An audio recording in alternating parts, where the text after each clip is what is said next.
Kamen Rider is one of the longest-running franchises in the world, spanning almost 55 years as of today. Recently, Toei announced and has been promoting their newest upcoming season, Kamen Rider Zetzt. Zetzt? Zitz, however you pronounce it. And it's set to be the first to stream around the world. Or at least here in North America, that is. And no, I'm not counting Masked Rider nor Kamen Rider Dragon Knight. Those are adaptations. With such an amazing announcement, I decided to finally share my passion for tokusatsu in video form and dive into this incredible franchise. The only caveat is that I'm already a few seasons deep into the Heisei era, so we're starting with something a bit, well, polarizing. And I've seen some weird stuff so far. Trust me. Kamen Rider Hibiki aired January 30th of 2005 to a pretty mixed reception. We'll go into more details about it as we go on, but a big reason for this negative review is largely in part to a massive staffing change more than 2/3 into the season, including the lead producer and writers. More on that later. My name is Roy Chiato, and let's dive into the henshin history of Kamen Rider Hibiki, starting with Episode 1, The Echoing Oni, and it immediately introduces us to our main non-writer character, middle schooler Asumu Adachi, but not in the traditional sense. We're greeted with fanfare and music, very much in a Broadway musical sense. It's kinda cool, but super weird, especially since it has nothing to do with any Kamen Riders.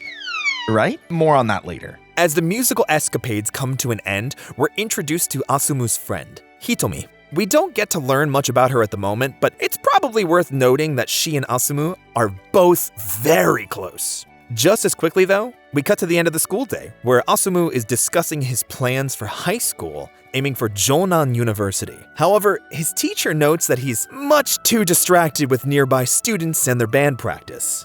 Then, they change the topic to a trip Asumu and his mother are going on this weekend. And boom! Jump cut to Asumu's mother, Ikuko Adachi, one of my favorite characters in this entire show. You guys need a motivational mother figure? This is it right here. Very similarly to his teacher, Ikuko prods Asumu about his high school choice, in which Asumu seems especially more interested in their band program. She relents, but Asumu notices a child playing too close to a nearby railing. Shouldn't their parents be watching whatever. And then, of course, they almost fall overboard and boom! No, they didn't die, but we are introduced to our first rider for the season, Hibiki. Yeah, like Kamen Rider Hibiki. I'll explain that name thing later, just roll with it for now. After saving the kid, everyone arrives safely. Yay! Asumu and his mother make for a relative's place and part ways with Hibiki, who's basically just a stranger to them at this point. And instead, we split off and actually follow Hibiki, who uses a nearby phone booth to call— wait a minute, phone booth? Yes, 2005. Right. Anyway, Hibiki phones a group of people, seemingly updating them on a situation. Something about a disc. More on that later, but the big takeaway here is this sudden man that warns Hibiki about strange happenings in the nearby mountains. Cut to, those same mountains, and we see a hiker getting scared by a strange-looking man and woman. We'll later come to know these are called Doji and Hime, respectively, and for the sake of avoiding confusion later, I'll be referring to them as such from here on. Back to Hibiki, he's seemingly investigating the very same mountain. Oddly enough, he whips out this sort of CD-looking thing and clangs it with what looks like a fancy tuning fork. The disc springs to life as a sort of bird and flies off noisily. Now, we later find out that these are just simply called CD animals, and again, I'll just be calling them that from here on. This season isn't so good at exposition, so explaining these terms early is really for the best. Trust me. Hard jump cut back to the Adachi family residence, Asumu's family specifically, as they're celebrating. People are prodding Asumu about his future in high school, typical family reunion stuff. But after a short while, Asumu and his cousin Chizu exit, instead opting to explore a nearby mysterious forest. The kind there might be monsters hiding in, and oh, would you look at that, it's the same area Hibiki's investigating. Wow! Hibiki very briefly explains the forest is dangerous and urges them to follow him to safety. But before they can get too far, Chizu's suddenly dragged off screen by a spiderweb-looking rope. Hell, even Spider-Man would have been proud of that snag with how stealthy and instant it was. Just look at how she gets yanked backwards. Doji and Hime appear to have been the ones that snagged Chizu. And before they can do anything but creepily caress her face, the pair is attacked by more of those CD animals that we saw before. Hibiki and Asumu catch up slowly, and once they do, it's time for our first henshin of the season, in which he doesn't say henshin. I'll probably give my thoughts on this later, but it's kind of frustrating that henshin is never said throughout the entire season. It's only the most popular and well-known phrase from this franchise, and it's just never said. Ugh. Anyway, Hibiki taps his tuning fork on the nearby tree, causing a soft, resounding noise to echo from it. He holds it up to his forehead, where some odd-looking symbol appears, and that's it. We cut away to Asumu instead, who is pulling all of the webbing off of Chizu. Then, we get really cool shots of Hibiki transformed with some interesting lighting effects. I mean, Hibiki looks cool, don't get me wrong, but where the hell is this solar flare coming from? Like, what is going on? I only point this out because this sort of thing happens super often throughout the series. I'm talking like triple digits number of times. Sensing it's time to fight, Doji and Hime both transform as well. A much simpler looking transition, and boom! Spider-Man. I mean, they kinda look like it, right? Well, regardless, they immediately attack Hibiki. More solar flares, he's slightly bound in webbing, and then this really jarring but really cool fight scene up in the trees takes place. Obviously it's on wires, but something about it in motion just looked freaking awesome. After the sequence, Hibiki manages to knock one of the spider monsters free from the trees and follows after it. Asumu even shows up just in time to be terrified at, "Oh god, it's Kamen Rider Gillis!"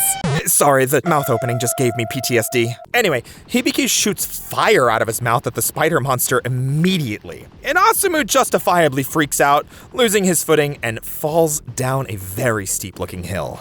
And that concludes episode 1 of Kamen Rider Hibiki. But before we yap on specifics and background information, let's finish episode 2, since it picks up quite literally where episode 1 left off. Episode 2, The Roaring Spider. We get a real quick recap of the previous episode from Asumu's point of view, which we'll actually be getting for a majority of the season. It's less than 30 seconds and honestly feels fine. You know, just in case you forgot important story beats from last time. Reminded me a bit of One Piece. Anyway, Asumu screaming, Hibiki fighting. Good times. Good times. During the fight, Hibiki's actually injured slightly, but manages to use a super-powered fire breath to destroy the spider monster this time.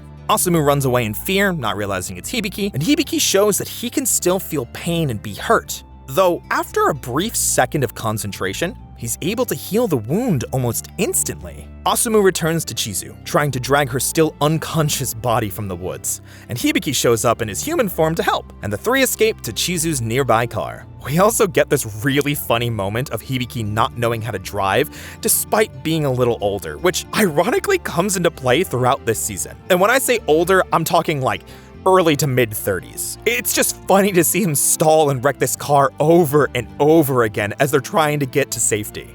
The trio arrives back at the Adachi family estate from earlier and, very comically, they all kinda gloss over Chizu being unconscious after the first few moments, invite Hibiki to stay for dinner, and get back to smiles and merriment. Now this is just a personal take, call it a headcanon, but I'd like to imagine that Hibiki is just so charismatic that they just wanted him to stay, and honestly, same? He's just such a fun goofball of a character so far, especially during the dinner scene. We even find out that Hibiki's from the same neighborhood as Asumu and his mother. Wow! Imagine that! We have a brief flash to the Hime talking to someone unknown and off-screen, and I'll address this now too. For some reason, the Hime and Doji swap voices, like they're dubbed over by each other. It's weird, not terrible or bad, it's just like weird from a voice acting and lip flaps perspective. It lasts for the majority of the season too.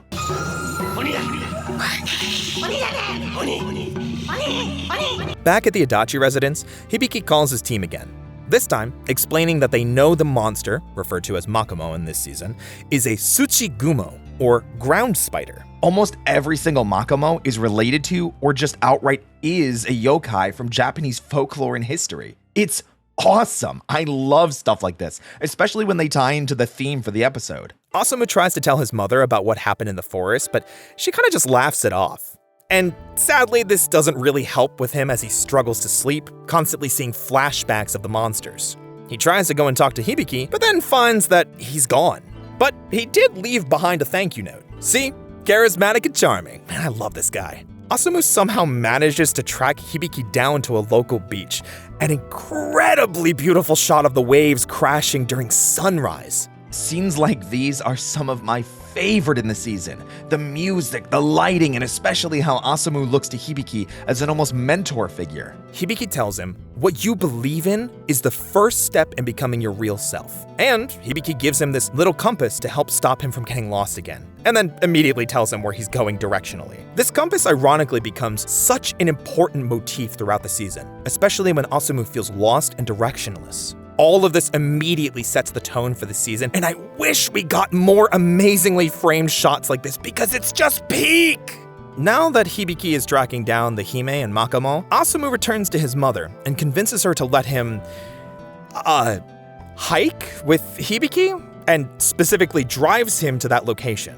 Asumu then splits off from her to go look for Hibiki and manages to find the Hime and Makomo in a shack. Man, this kid is a bad luck magnet or something.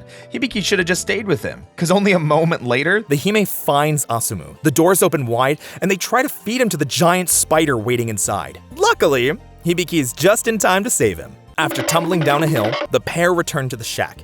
Hibiki lays the smack down, and the giant spider decides to eat the Hime. Guess missing that meal of Asumu really put a damper on his mood. Nothing a quick bit of matricide won't fix. And after consuming the Hime, the spider finally has enough strength to burst from the shed and chase Hibiki off a cliff. And yes, the CG does definitely look its age here, and unfortunately, looks pretty much like this the whole show. It's not too big of a negative for me, but it is still crazy to see how much they used week after week, especially for 2005. Hibiki luckily aimed for a nearby water source, and the spider instead landed on its back on the shore, seemingly dead. However, when Asumu got closer to check on Hibiki, the spider moves to attack, and then out of nowhere, Hibiki comes out of the water with a rider kick. Oh, no, wait, it's just a regular kick. Because surprise, there's also no rider kick style finishers in this season. Man, no rider kick, no henshin, no belt. What's next? No motorcycles? Instead, Hibiki rides on top of the giant spider and attaches some sort of disc from his belt.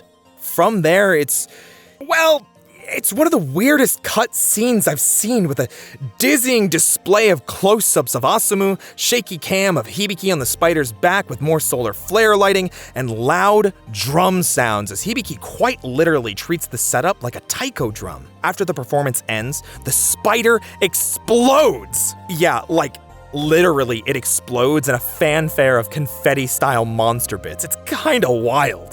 The scene and episode ends with Hibiki's helmet phasing off of him in another solar flare camera blur, exclaiming that he's well trained and smirking. All while Asumu looks on with the biggest grin imaginable, overwhelmed with excitement and joy. And that concludes our introduction to Kamen Rider Hibiki. If you didn't notice, these episodes are way different from what I'd come to expect from the Heisei Rider era. At times, the focus was way more on Asumu than Hibiki. The slew of missing series mainstays, and even the suit feels odd. Not bad, just really different compared to the armored look that we'd had from seasons like Ryuki and Blade. Though I'd be lying if the mouthpiece still didn't freak me out a little. Ugh. You may have also noticed we never really got an exposition dump. There wasn't a moment, a flashback, and not even in the heart-to-heart moment with Asumu and Hibiki on the beach. We get nothing in terms of story. And honestly, that big exposition never comes throughout the entirety of the show. For the first 20 episodes or so, I really just had to pick things up on conversation and terms thrown around. Like, Hibiki isn't even called a Kamen Rider. He's an Oni. So like I keep saying, it's different, and this isn't the only thing. But before we continue on to the next episode, let's talk about the opening. Now, this immediately sets a weird tone, heavily focused on instrumentals, no lyrics, and a rather simple display of each character without too much action. It's not bad, but it's odd, especially coming from Kamen Rider Blade's opening. And so we don't get hit by too much copyright, here's a super quick preview. As the season goes on, it actually changes a bit too, adding either more instruments, different characters, and changing the tone based on who's most present in the episode. Honestly, it kinda grew on me. Same with the ending theme. That one's a bit more traditional, but especially as the season went on, the theme of someone being on a journey and meeting lots of people that impact their life. Much in the same way that Hibiki's already started impacting Asumu's. But that's not the only theme we have to work with here. See, Kamen Rider Hibiki is entirely themed around sound and music. Just in case the taiko drum finisher from the second episode and the tuning fork henshin device weren't obvious enough. But when I say theme, I mean it. Everything has music and sound in it. The opening, the riders, their weapons, hell, even Hibiki's name literally translates to resonance or echo. So, just keep those themes of sound, music, and coming of age in mind. They'll be incredibly important as the season goes on. And now, I promise you I won't be info dumping like this every 2 episodes, but because Kamen Rider Hibiki never really does, I thought it was important to mention all of this now. So, with that, let's continue on with Episode 3, Falling Voice. This is kinda where the typical Monster of the Week formula takes over. Not to say that every episode is gonna be filler or barely important, but, well, some of the episodes are quite literally just Hibiki and his team hunting down Makomo or Doji and Ahime. There is a good amount of progression with Asumu though. And we're finally back to the initial setting we found him in, his middle school surrounded by friends. Here we're introduced to I'm checking my notes. Katsunori. Right. Anyway, the trio all discusses different ways to prepare for high school entrance exams. Asumu's being the most laid back, which is believing in himself. Little bro literally realized he's the main character. Though, later on he does show that the exam prep is getting to him, but he just can't stop thinking about Hibiki. Me too, Asumu. Me too. But luckily, we cut to Hibiki, accompanied by Kasumi Tachibana, one of the people Hibiki checked in with in the first episode. She'll be joining Hibiki as a sort of supporter for the next couple of episodes. I like her. She feels like she's used to Hibiki's charm and doesn't let him get away with his normal charismatic ways. Or maybe I'm just overanalyzing their relationship since it's barely discussed. Anyway, Hibiki and Kasumi are tracking down a Yamabiko, which is apparently the god representing the echo that happens in areas like mountains. Cool. Probably not going to be going over every Makomo, but if I find them interesting, you'll be sure to know about it. Regardless, they try a few different ways of summoning it, like shouting Yahoo! Something about a local legend. The real important bit here is Kasumi is scolding Hibiki for revealing his Oni identity, and kinda why I wanted to go more into detail for this episode specifically. Since Asumu is just a normal middle school boy, revealing this world of monsters and Oni to him could cause problems, which we actually see from Asumu's side in how he's struggling to focus on school, sleep, or even preparing for his exams. Basically a once you know, you can't unknow sort of situation, which also ties back into the theme of coming of age and personal growth. Always moving forward, never backwards. From there, it's just sort of, disc animals find Doji and Hime, Hibiki battles them, seemingly defeats them, Makomo's still missing, and we end the episode. Like I said, this one sorta just sets up the week-by-week pattern we're gonna be following moving forward, so try to keep up. Episode 4, Running Ichido. We open with Asumu looking out his window, and to the compass Hibiki gave him, still holding tight and trying to find his way in the world, even if it's not Hibiki's world. And then of course we immediately cut back to Hibiki and Kasumi, who are still talking about finding the Makomo, questioning whether they have the type right, and that's kinda it. There's a lot of just back and forth planning, talking, and mountain forest searching. It honestly sorta just feels like a montage of waiting, Hibiki working out, and even a small break back to the non-Oni side of things. So, let's check back in on Asumu and Hitomi after school, where Asumu overhears an older man mention Hibiki after saving a child from a bike on the road. And I'm gonna be so real. The episode follows the old man shtick and Hibiki searching for the Makomo basically the whole episode, at least until Asumu and Hitomi are found by the man. We later find out his name is Ichiro Tachibana, another supporting character we'll come to appreciate throughout the season. Jumping ahead though, Hibiki finds the Makomo, commenting on how big it is, but is still able to defeat it pretty easily. I guess size isn't everything when it comes to these guys if a rad session of taiko drums can take them out. Finally, we end the episode with Hibiki and Kasumi returning to Tachibana Sweet Place, their HQ so to speak, where they run into Hinaka from the phone calls and Ichiro, the older man from earlier. Turns out, Ichiro is Hinaka and Kasumi's father, but also owns this shop. And I'm probably just going to refer to it as Tachibana's from here on, just easier to say. From there, he gestures to Asumu where, so it turns out Hibiki wasn't supposed to mention being an Oni or anything. I guess the cat's out of the bag now. And so the episode ends. Also, small note here, pretty sure Tachibana as the name of the central headquarters is supposed to be a reference to Tobei Tachibana from the Showa-era Kamen Rider series. Feels like any time I hear that name as a location, it just immediately takes me back to Ichigo. I can't be the only one, right? Anyway, like I said, a lot of the episodes moving forward are going to follow this formula, especially with the searching for monsters with Hibiki or Asumu's school life. So unless there's something crazy that happens plot or development-wise, I'll be glossing over the weekly formula stuff. Like in episode 5, Melting Sea. For the most part, it's another by-the-books episode, but we do get some small important bits. The episode picks up exactly where the last one left off, which kinda happens pretty often this season. Kudos to Kamen Rider Hibiki for doing this. Makes the flow that much easier to follow. Hibiki takes Asumu aside and apologizes for revealing the world of the Oni, but Asumu swears it's fine, and he's just happy to see Hibiki again. After promising to train hard on both their sides, they part ways. Here, we get a few jump cuts of a doji and Hime taking out a bunch of random pedestrians, Asumu studying, Hibiki training, the usual. Oh yeah, it's pretty common for people to die in these series, so don't be surprised if someone just randomly gets eaten or turned to goo. There's also a bit more teasing from Ichiro, Hinaka, and Kasumi about how reckless Hibiki was to reveal the world of the Oni to Asumu, but he shrugs it off, explaining Asumu would just come see him after exams to know more. Unfortunately, we do get a few very clear-cut scenes with Asumu being fully distracted by the new information and struggling to study, even with his friends. Back at Tachibana's, the team finds out that another Oni named Zanki had been defeated and seriously injured, but that's kinda it. There's a ton of talking back and forth, searching for the Makomo, mentioning how Hibiki's the lone wolf type, and even teasers to new characters later, and yeah, that's it again. Hibiki tracks down the Makomo, a giant crab-like monster called a Bakegani, tries to fight it, struggles, gets burned with acid, one of his drumsticks get destroyed, and he's forced to flee.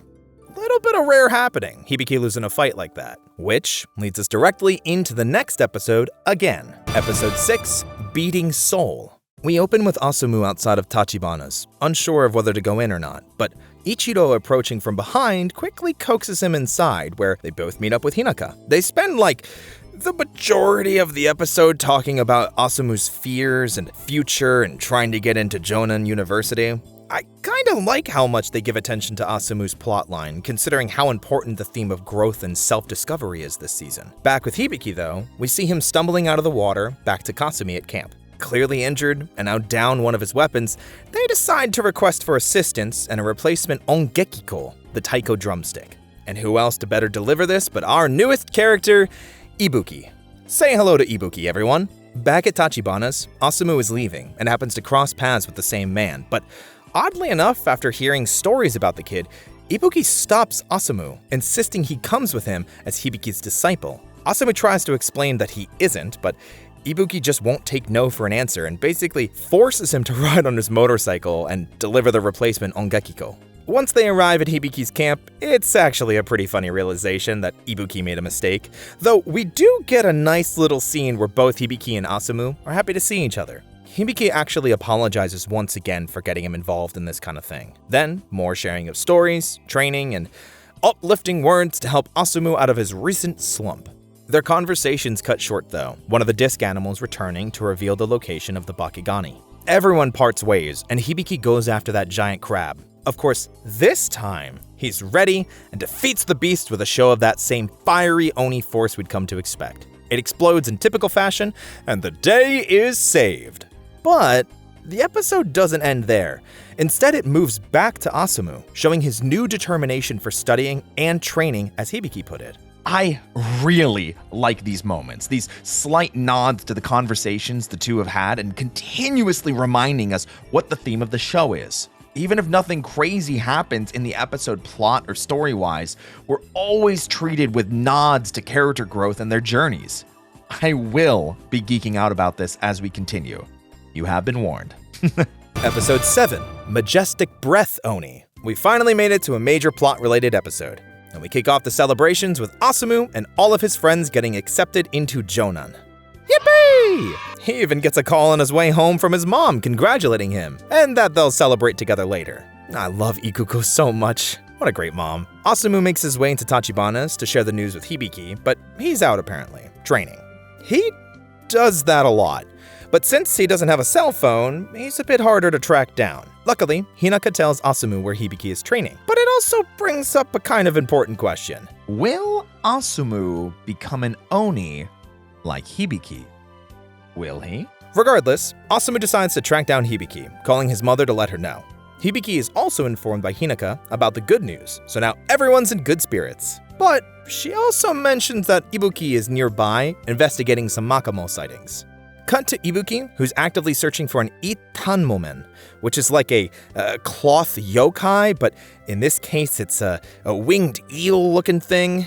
I don't know, interpretations of legends give a lot of interesting outcomes. There's a bit of back and forth conversations here. Ibuki with Kasumi about how this Makamo flies, so Hibiki wouldn't be of too much use, Asumu missing his train stop, and Hibiki training more with his taiko skills. It's also worth noting that Ibuki has a disciple of his own, a young girl named Akira, who just so happened to get into the same high school as Asumu. And even more ironically, they were on the same train, but she didn't oversleep and miss her stop. And the next scene opens with Akira going to meet up with Ibuki, but unfortunately is grabbed by a doji and Hime. Luckily, Ibuki arrives just in time to save her and Henshin! That's right, we get our second main rider for the season, Kamen Rider Ibuki. Instead of using a tuning fork, he uses this whistle-looking device. It's obvious by the gusts of wind where his elemental affinity lies, and definitely makes it much easier to distinguish rider capabilities, and especially weapons. Instead of the Ongekiko that Hibiki uses, Ibuki instead has a large trumpet-like device that shoots these almost invisible bullets of wind called an Ongekikan Reppu. Ibuki makes quick work of the Hime, but beyond that, the episode ends with a quick jump back to Asumu to show he's decided to walk to Hibiki's location. From there, episode 8, Shouting Wind, picks up immediately where we last left off. See what I mean about those continuations? We immediately jump into battle with Ibuki and the doji fighting, but Akira actually jumps in to help here. We see she's capable of summoning the disc animals with a similar looking whistle to Ibuki's. But before we can think about what that means or how dope it would be to see her henshin, the big bad Makamo sweeps in, grabs the doji and the pair escape into the water. Much of the episode it drags at this point. It's a lot of Asumu trying to find Hibiki in the wilderness, Asumu's phone dying so he can't call for help, and then eventually stumbling upon Ibuki's camp of all things. The plot picks up again with a little bit of introduction, since Ibuki remembers meeting Asumu in a previous episode, but the next day, Akira is actually hostile towards Asumu, explaining that he's good for nothing, because all he did was get lost, eat, and sleep. Specifically that he's a bother for them and makes it harder for them to do their jobs, which, ouch, but kinda fair. He is sorta just a kid in the middle of a monster-infested area. Luckily, before we can think too much about the dangers, Hibiki arrives to break the tension. There's some small back and forth with him and Akira, but it's basically a realization that Hibiki knows a ton of people in the area. Damn, that charisma is basically a superpower at this point. We're then interrupted by disc animals. They found the Makamo's location. However, Hibiki trusts Ibuki to handle this and sends him on his way, which sounds weird on paper, but like, what is he gonna do against a flying enemy? Try and hit it with his fire breath? So, Ibuki and Akira head off to fight the beast, which leaves us alone with Hibiki and Asumu. Asumu apologizes for being a burden, explaining Akira claimed he was getting in the way, which, again, Yeah, kinda, but Hibiki doesn't really seem to mind that same happy-go-lucky attitude still present. Instead, Hibiki offers up like some of the only exposition we get for the whole series. I'm talking like maybe 5 times max. Hibiki, Ibuki, Akira, and everyone back at Tachibana's are all part of an organization called Takeshi, even pulling out a photo to show some of the group together. I think this might be a reference to Hongo Takeshi, the original Kamen Rider, but I might be reaching with that one. Hibiki explains that people like him, Oni, travel around a lot and work hard their whole lives, while people like Kasumi and Hinaka support the Oni. It's a big team effort, all hidden under the guise of Tachibana's. Hibiki continues that he revealed the world of the Oni and this further exposition by saying he did and does what he wants, because he knows what he wants in life. He knows what he wants to do. And as such, he encourages Asumu to do the same. The pair laugh and bite into a couple of fresh cucumbers Hibiki brought with him from earlier. Cut back to Ibuki and Akira at a nearby lake. Ibuki henshins and starts to fight. He seems to be doing fine until he's caught off guard by the doji, who pins him to a tree. Once again, it's Akira who comes to the rescue, using her whistle to summon disc animals and free Ibuki. I only stress these scenes so much because it's such a difference between how Asumu is with Hibiki. Akira isn't a helpless onlooker. She's Ibuki's partner in a pretty big sense, saving him from the doji and letting him land the final blow. Obviously, without an Oni form, she can't fight the big Makamo in the sky, but it's just really cool to see a non-rider character do something, you know? Anyway, Ibuki fires a special-looking red blast into the giant Makamo, plays a funky tune on his trumpet, and destroys it. The episode ends with Akira realizing she went overboard with chastising Asumu, and she apologizes.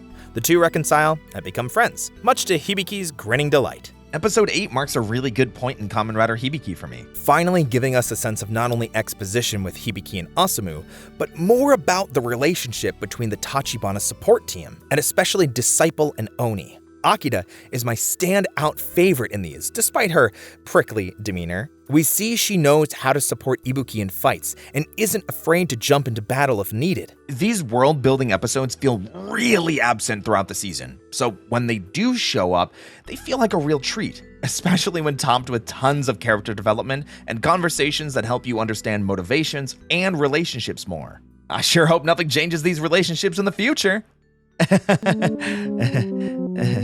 Well, enough exposition and growth. It's time for some filler. Episode 9, A Squirming Evil Heart, is the first truly of what I consider to be filler so far. It's not inherently bad, but it's just really disconnected from anything important in my opinion. Especially on the Oni side, it feels like none of that plot even really matters. Instead, we're gonna focus on a small side plot with Asumu. See, he's overslept and missed meeting up with his friends to go to the movies. Feeling the boredom set in, Asumu wanders the streets of Tokyo trying to find something to do. He walks, watches a game of shogi, even checks out a bookstore. It's here that Asumu notices 2 thieves trying to escape, one of them knocking him down during the escape. But since he fell, he also kinda accidentally trips one of the thieves. Takes a bit of damage to the face from their bag, but all seems well enough, and the store clerks apprehend one of the thieves. While all of this is happening, Ibuki and Hibiki are fighting a Makamo, Doji, and Hime, but they're really inconsequential and never mentioned again, so sorry. The episode ends with Asumu leaving the bookstore, sitting down on a nearby swing. He seemed ready to leave when suddenly he's grabbed by the second thief that escaped earlier, grabbing the boy's collar like he's about to punch him. And surprise! Episode 10, The Oni Who Stands in Line, picks up right there with Ichiro of all people stopping the thief. He's actually a little more badass than I initially gave him credit for, not letting the thief's arm go and even scolding him, telling him to go home and think about what he's done. This episode keeps the same 2-parter themes going that we've come to expect by this point. And again, Hibiki's team and Ibuki's team are basically just out hunting Makamo. However, it's Asumu again we spend the most time with, Ichido taking him back to Tachibana's and explaining that some people just have malice in their hearts, that the world is difficult. Also, that he's free to wait for Hibiki if he wants to, but he's then called off for Oni business. There's a few flashes back and forth between the Hibiki team and Ibuki team once again, but again, it's pretty standard operating at this point. Filler episodes, gotta love them. Asumu, on the other hand, decided to return home, but stopped by a local soccer field to watch a match. But when the players break out into a fight, he can't help but start to cry, still clearly affected by what happened earlier in that bookstore. Though after the teams make up, Asumu notices a call from his friend Hitomi and decides to answer, putting on a brave face for her. One more jump to Hibiki and Ibuki ending up in the same location, fighting the monsters and there's also this really funny scene where Hibiki still doesn't know how to drive or even ride a motorcycle, so he sort of crashes Ibuki's bike. At least he's consistent.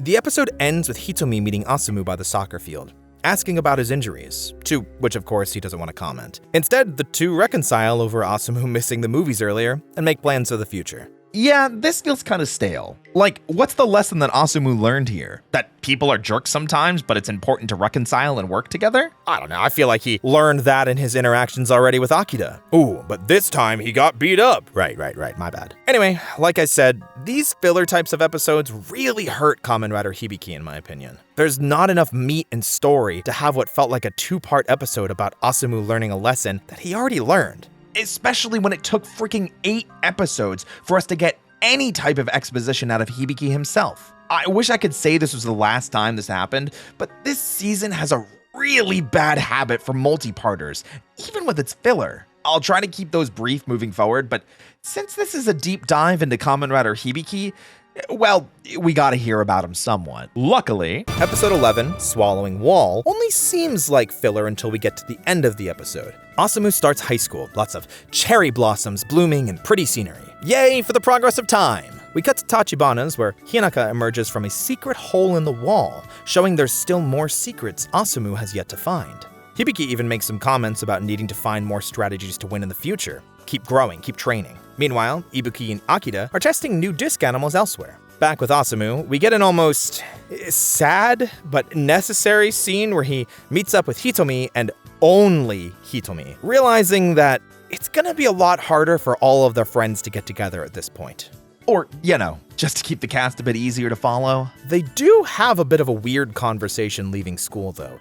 Hitomi mentioning that she's glad Asumu seems happier, but when she mentions going to Tachibana's to get some sweets, Asumu awkwardly calls it off and sort of runs away from her? Yeah, good job Asumu. Not suspicious or weird at all. All the running actually had Asumu wind up back at the bookstore from earlier, which immediately makes him uneasy. The store owner stops him and tries to apologize for the incident, checking to make sure he's okay, but as he's walking away, he crashes into someone and spills their groceries. Now here, we get a super brief snippet of someone mysterious, a person in similar stature to the Doji and Hime, simply referred to as the Black Puppet. We actually get a pretty menacing shot where even the Doji and Hime feel as though they're being watched, recognizing the anxiety it brings. And even more grotesquely, the Black Puppet shoves something down their throats like this spiky ball. Back at Tachibana's, we're now properly introduced to Midori, the woman that Asumu crashed into earlier. Turns out, she also works with the Oni team, specifically as the tech expert in charge of equipment and things like the disc animals. Midori excuses herself to get back to work, and we cut back to Hibiki, who's actively been searching for Doji and Hime. After finding them, they transform a second time, seemingly donning some sort of new armor. And with that armor comes new power, enough power that Hibiki even struggles to fight them off, and is beaten badly. Now, while the episode doesn't end there, I do want to mention that I loved this point of the season. Before this, we're sort of just thrown into the world of the Oni, without really an explanation, no origin about where the Doji, Hime, or Makamo come from, just that, well, they exist. But now, this new black puppet figure shows up and powers them up. It feels like the first time that we have an actual escalation in threat level, especially since Hibiki gets his butt kicked by what would have been been underlings thus far. The episode actually ends with a shot back to Asumu, who stumbles upon the secret entrance we saw earlier, falling into a seemingly bottomless hole. Luckily, as you should expect by now, episode 12, Revealed Secrets, starts with Hibiki completely falling off the same hill or cliffside we saw from the previous episode, while Asumu stumbles into what looks like a secret dungeon.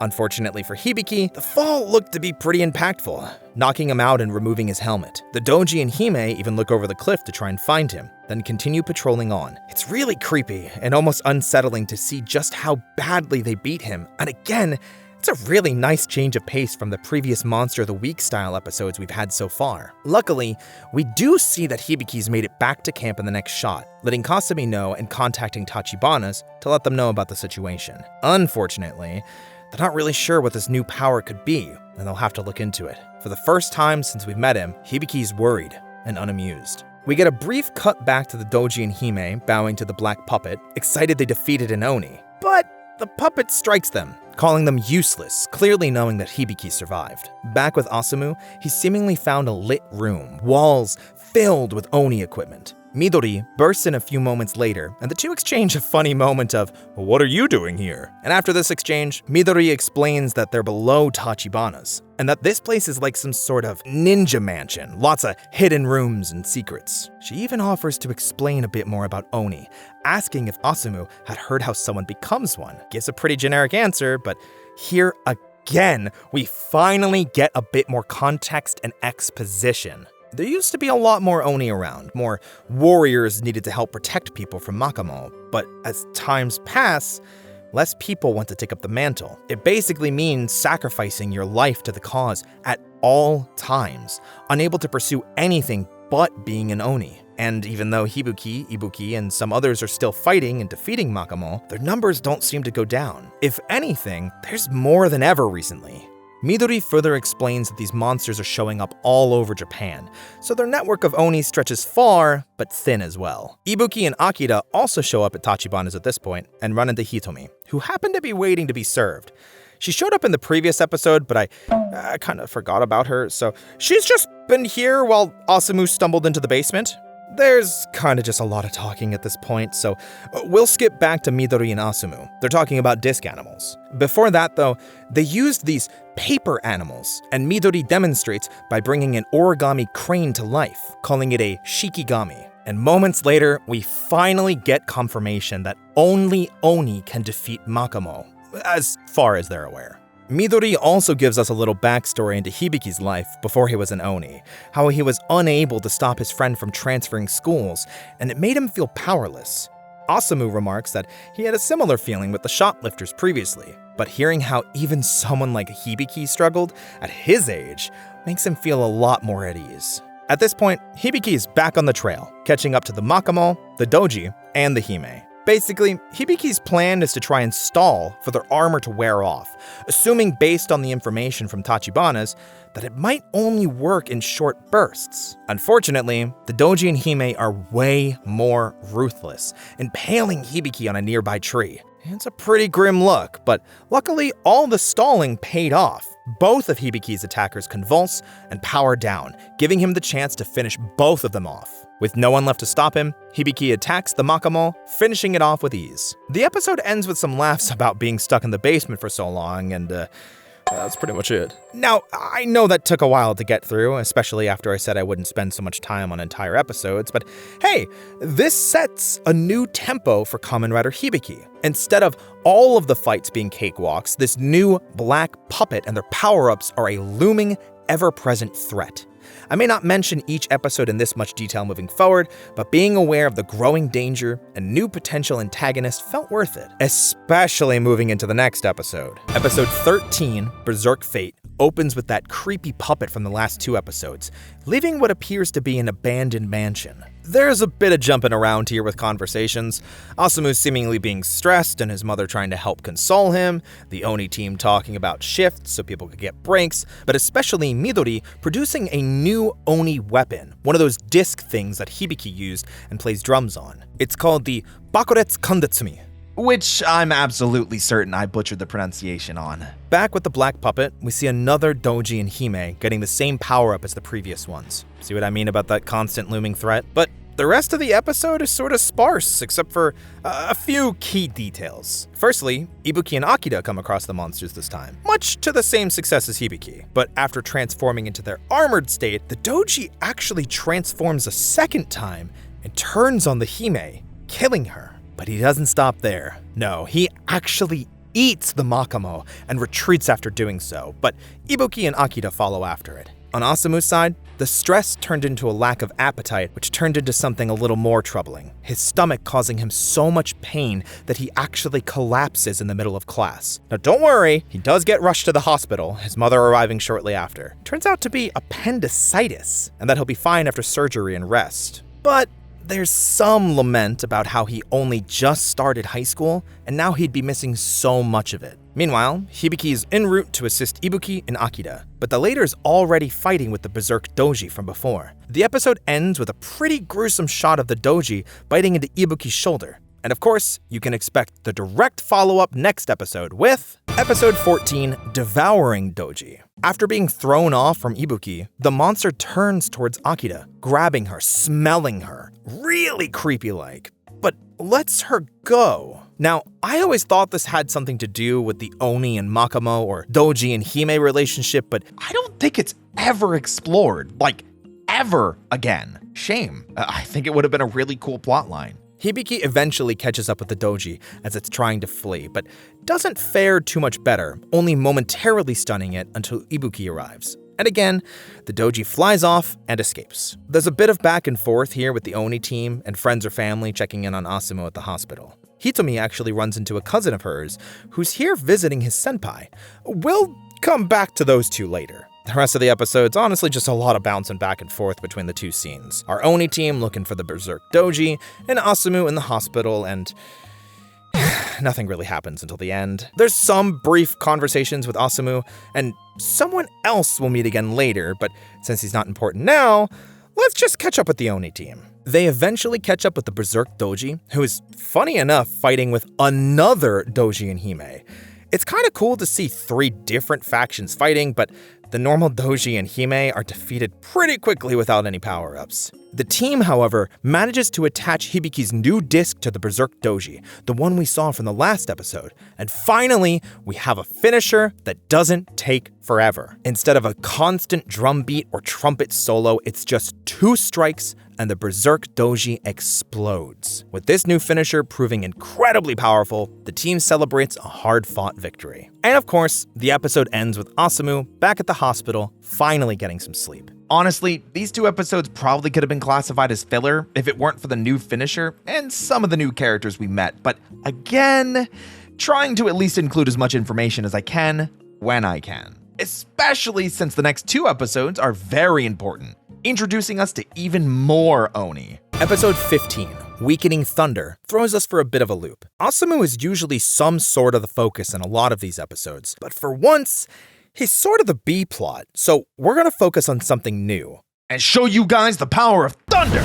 We need dinosaur power! It's here that we're properly introduced to Tomizo and Zanki, the final 2 Oni part of our main cast. They seem to be chasing down a Doji and Hime, as is par for the course, but then we get a freaking awesome henshin sequence. Both Tomizo and Zanki strike a chord on their braces, seemingly their henshin devices, which causes lightning to strike all around them and reveal their Oni forms. Oh, so freaking cool, I love them! Zanki specifically fights with this spear-guitar hybrid, the Ongekiken, much in the same fashion as Hibiki and Ibuki's weapons. Oddly though, Tomizo doesn't have one himself, so he fights hand-to-hand for now. During the fight though, we see Zanki's previous injuries caught up to him.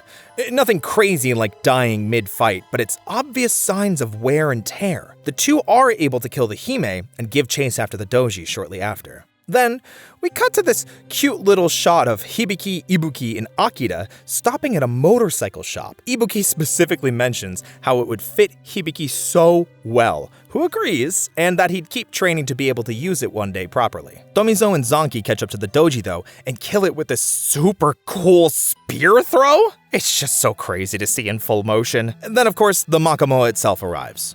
Zanki fights it and delivers the finishing blow, using the spear like a guitar, though it's clear by the end of the fight just how much it's exhausted him. That and, well, in a phone call back to Tachibana's later, Zanki outright tells him he's quitting and that Tomizo would take over.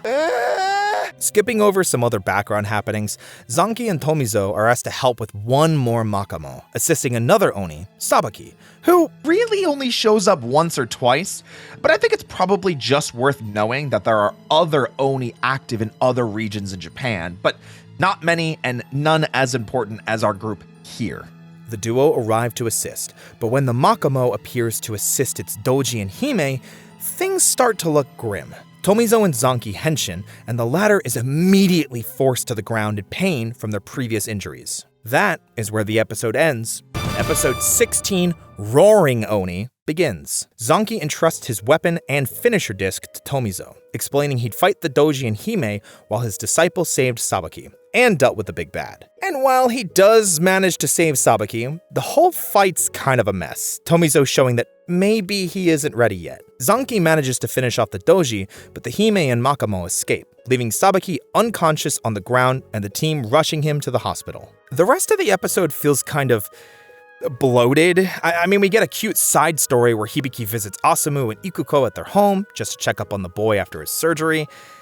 And that's kind of it, but also worth noting because it's important later, Hibiki has never once referred to Asumu by name, instead always calling him boy or shonen. While it doesn't matter right now, it feels like as good a time as any to mention it. The episode picks up and ends with Zanki and Tomizo tracking down the Hime and Makamo, defeating them, some heart-to-heart about Zanki retiring, and even something about titles. See, apparently Onis pass down their names, and most times their names are almost like superhero identities. So Hibiki's name, for example, isn't Hibiki.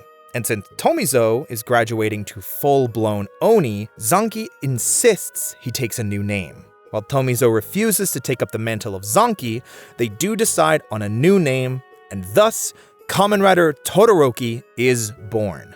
Again, another decent two-parter where we get a really subtle lore explanation.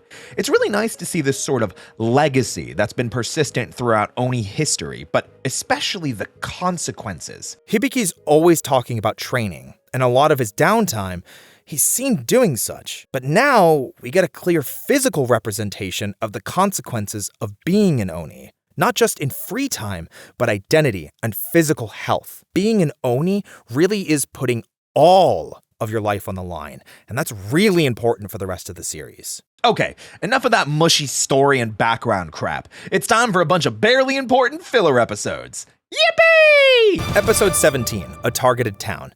Yeah, I'm gonna be real. The only thing worth mentioning in this episode is Hibiki trying to make a sword out of pure fire.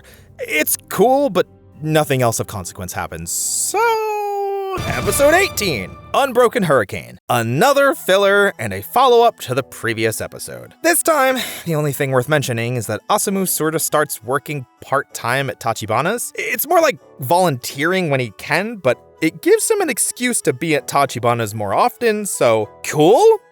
Cool. Episode 19. Strumming Warrior and another filler episode. Yeah, we're gonna be here for another couple of episodes, so bear with me. This time, we've got a Todoroki-focused episode, which is really only about his fighting style. Zanki and Ichiro specifically comment about how much he's shredding, like really jamming out on his guitar weapon thing. That's it. That's the whole episode. And then episode 20, The Pure Sound, is the conclusion to that previous episode's plot. That's kind of all I have to say about it. There is like a pretty funny scene where Zanki is helping Hibiki out of the water while Todoroki is shredding on his guitar in celebration at the end, though. Editor, throw a piece of that in. Yeah, that's the good stuff. Thanks, Comfy. Episode 21, Gathering Demons, is still a filler two-parter, but with some important notes. Firstly, we have an Oni trying to fight the black puppet, and they get bodied. It's good. It's great. I love to see this sort of new power reveal, especially since we're kind of coming to see them as a big bad for the season. Secondly, though, apparently Makamo don't like each other. In fact, they end up fighting one another when they're too close. Cool. Nothing really happens for the rest of the episode, though. It ends on a cliffhanger with Todoroki and Ibuki fighting a Doji and Hime, two Makamo fighting each other, and Yeah, episode 22. Becoming a cocoon. And guess what? It's just a continuation of the last episode, but with a few more key moments. First, those two Makamo that were fighting each other from last episode, yeah, they actually killed each other, all while the black puppet watches creepily, like literally just staring. Ugh. But as they die, this weird black cocoon forms and Oh, this is where the becoming a cocoon part comes in. Okay, got it. Anyway, from the cocoon emerges an even bigger, stronger, almost fused Makamo that proves to be too powerful for just Hibiki and Todoroki. So for the first time, we get all three Oni fighting together. It's really cool to see them all together, and all three of them have to use their finishing moves at the same time. And even in the aftermath, we get a good amount of banter back and forth between them all, without their helmets on. Very cute, very fun, and not that bad filler-wise. Episode 23, Summer of Training, is the last of our filler train, and even then, it directly leads into something I consider not to be filler. Firstly, we'll get Asumu's whole plot out of the way. One of the things he was really excited about in Jonan was the band program, but unfortunately, he's been assigned the whistle. Yeah, like literally a whistle you blow into. Not exactly the drums he'd been looking forward to after all that time with Hibiki. It leads to a bit of depression and feeling aimless again, so much so that he sort of retreats to Tachibanas to distract himself with work instead. Hibiki, on the other hand, is training hard, even having Todoroki tag along to improve his drumming skills. Several episodes back, we talked about how Hibiki knew his limitations for enemies he couldn't reach, like flyers that Ibuki had to deal with. But the same could be said for the other Oni. And so, the team agrees it's useful to diversify their skills and especially learn more about the basics of melee and close quarters combat that Hibiki excels at. Ah yes, CQC, the essence of all combat. So much so that during their training sessions, Todoroki comments on this almost glowing red smoke that keeps showing up around Hibiki, but nothing really happens from it. Guess if you spend 20 plus episodes training, you get this fiery smoke and sweat coming off you.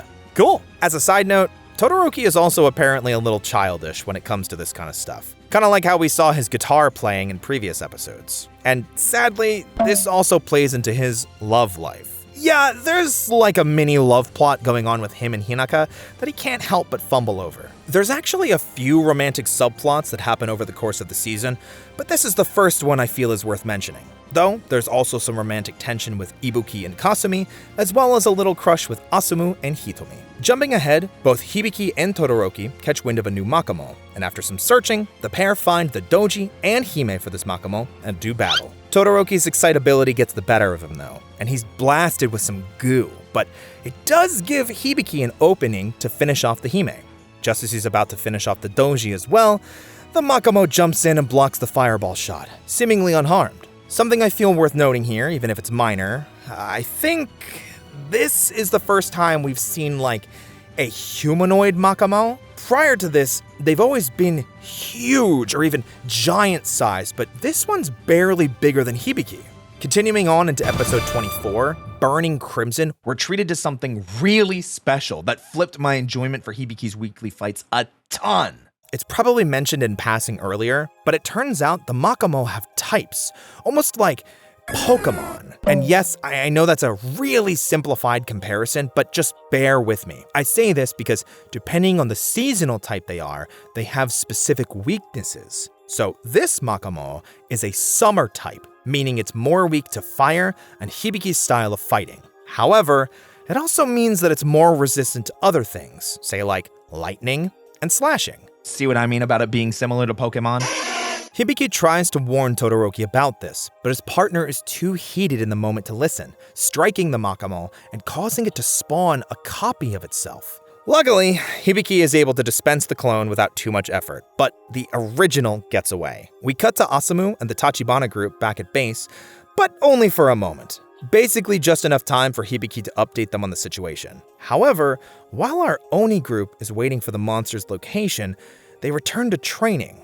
Man, Hibiki loves training, huh? While it has happened a lot and will continue to, it's almost refreshing to see character archetypes like this. Instead of technological advancements or the power of, yelling really loud. It's just nice to see heroes working hard for their gains, you know? That might just be the gym rat in me, though. But come on, you gotta admit, Hibiki smacking the water and making it explode in an upward geyser is pretty dope, right? After a lot more training and talking, Ibuki and Akira arrive at the Oni camp and are ready to help with the looming threat. And good timing, because the trio are almost immediately then thrown into battle with what looks like a freaking army of Makamo clones. Luckily, they've all come prepared with ongekibo, the same taiko drumsticks Hibiki normally has. We get a pretty long fight here, each of them taking on several of the clones, until Hibiki follows a large group of them into a cave. After destroying several more with his fire powers, Hibiki starts to charge up, that same red smoke we saw on him before during the training sessions. His body is suddenly covered in bright red flames, before they finally disappear and show our first powered up form for the season, Hibiki Crimson, or Hibiki Kurenai. This is by far my favorite suit so far. I was never that big into Hibiki's default suit, something about it just rubbed me the wrong way, but this is a work of art, and I freaking love it. Especially because we've seen Hibiki bust his butt training for so many episodes to get to this point. His attacks are faster, he's covered in flames, and strong enough to finish these clones without needing that finisher disc. It's just so freaking cool! Hibiki then spots the source or parent Makamo and dispatches it in rhythm with Ibuki and Todoroki, finishing off their fights as well. It's a super fun moment of triumph and really emphasizes everything Hibiki's been saying and working towards. And that's where the episode ends. But again, I want to yap about this for a second. Kamen Rider Hibiki, from its first 2 episodes, have always promoted this message of training or improving yourself, especially in the conversations between Hibiki and Asumu.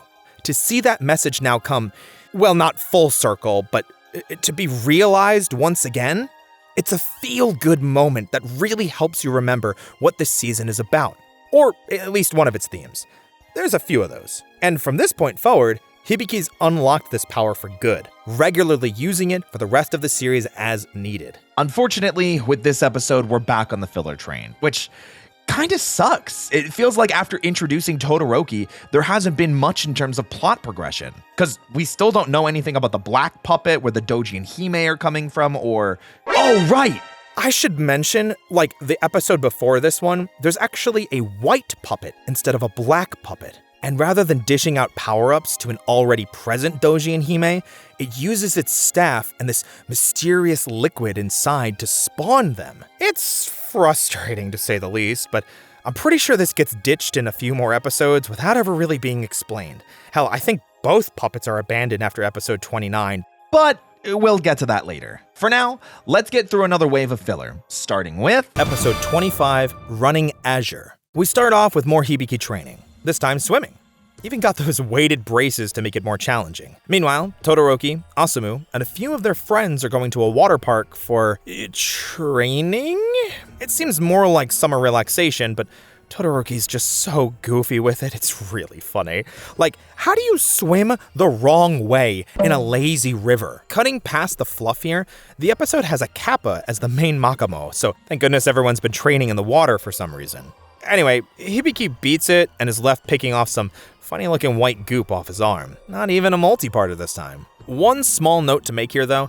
At the water park, the group encounters Tsutomu, a former Oni disciple. It's the first time we've heard of anyone quitting being a disciple, but we don't really get too much background here. Anyway, on to the next. Episode 26, Counting the Days, however, has a bit more substance. It also opens with a black and white puppet both remembering or reminiscing about previous Makamo that have been defeated, but it's like, it doesn't matter? It's just sort of trippy and has nothing to do with the episode? What does matter, though, is later on, the white puppet ends up spawning a Doji and Hime in a seemingly abandoned shack. Later, we find out that the Makamo is some demonic-looking cat creature, a Bakeneko. More importantly, though, it's another humanoid Makamo. Around this time, the Tachibana group has some sort of realization. The black puppet makes the giant Makamo, and the white one makes the smaller humanoid ones. Helpful to have this realization now to better assess who is the most helpful for which fight. We cut to Hibiki and Kasumi roaming around the city, seemingly on an errand date of sort, but it goes weird when Hibiki notices a pair of strange-looking people. He swears they're Doji and Hime, but they look normal. Unfortunately, every time he seems to get closer to catching up to them, they just vanish. And before we can find out more, we're back at the Bakeneko, who can apparently rip off each of its tails to make clones. Sensing a theme yet with these smaller Makamo? The next couple of scenes are flashes of Hibiki and Todoroki's group searching for the Makamo, Ibuki frantically looking for the weird Doji and Hime, and then it ends up back at Tachibana's. Asumu and Akira have taken over for today, and even see Tsutomu come by, who briefly interacts with them before pushing past to go find Midori. The episode ends with Hibiki saving a few kids from being taken by the Doji and Hime of this episode, but is quickly attacked by some of the Bakeneko clones.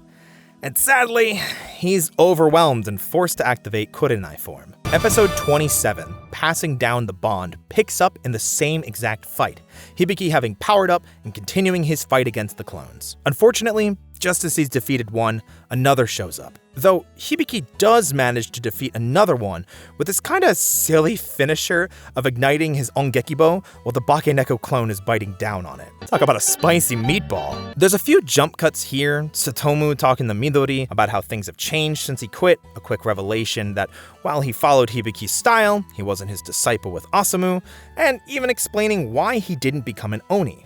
Mainly his parents not approving since Tsutomu was a normal high school teenager. It's almost a turning point for Asumu since he's asked point blank if he wanted to become an Oni, but he didn't have an answer, where Tsutomu did.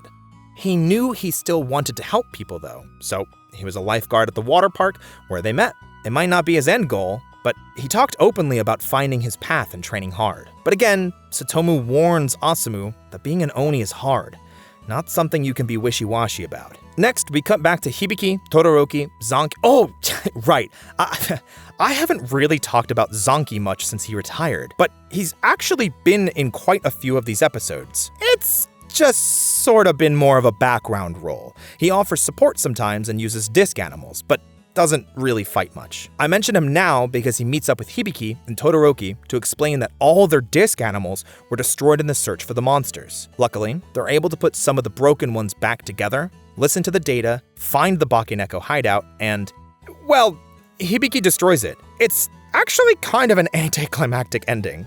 But hey, at least we got a small bit of lore and world building with Tsutomu, who is never seen again. Episode 28, Undying Malice, is a two-parter filler follow-up to a plot line we dealt with earlier, but still does have some important tidbits. Hibiki finally learns how to ride a motorcycle, helps Ibuki beat a Makamo, and breaks one of his Ongekibo. Man, I hope they got some insurance. He's breaking these things left and right. Meanwhile, Asumu gets beat up again. Off screen this time, but we later learned that it was the same shoplifter from way earlier. So that's a whole thing. But apparently, Hibiki is gonna take him hiking to take his mind off of it. Yippee! For positive role models. The big kicker here is the man and the woman. The Doji and Hime lookalikes Ibuki saw in the previous episode. We see they're some sort of scientist pair, seemingly creating the black and white puppets, which there are a ton of. And yes, their names are actually listed as the man and the woman, so we'll just call them that.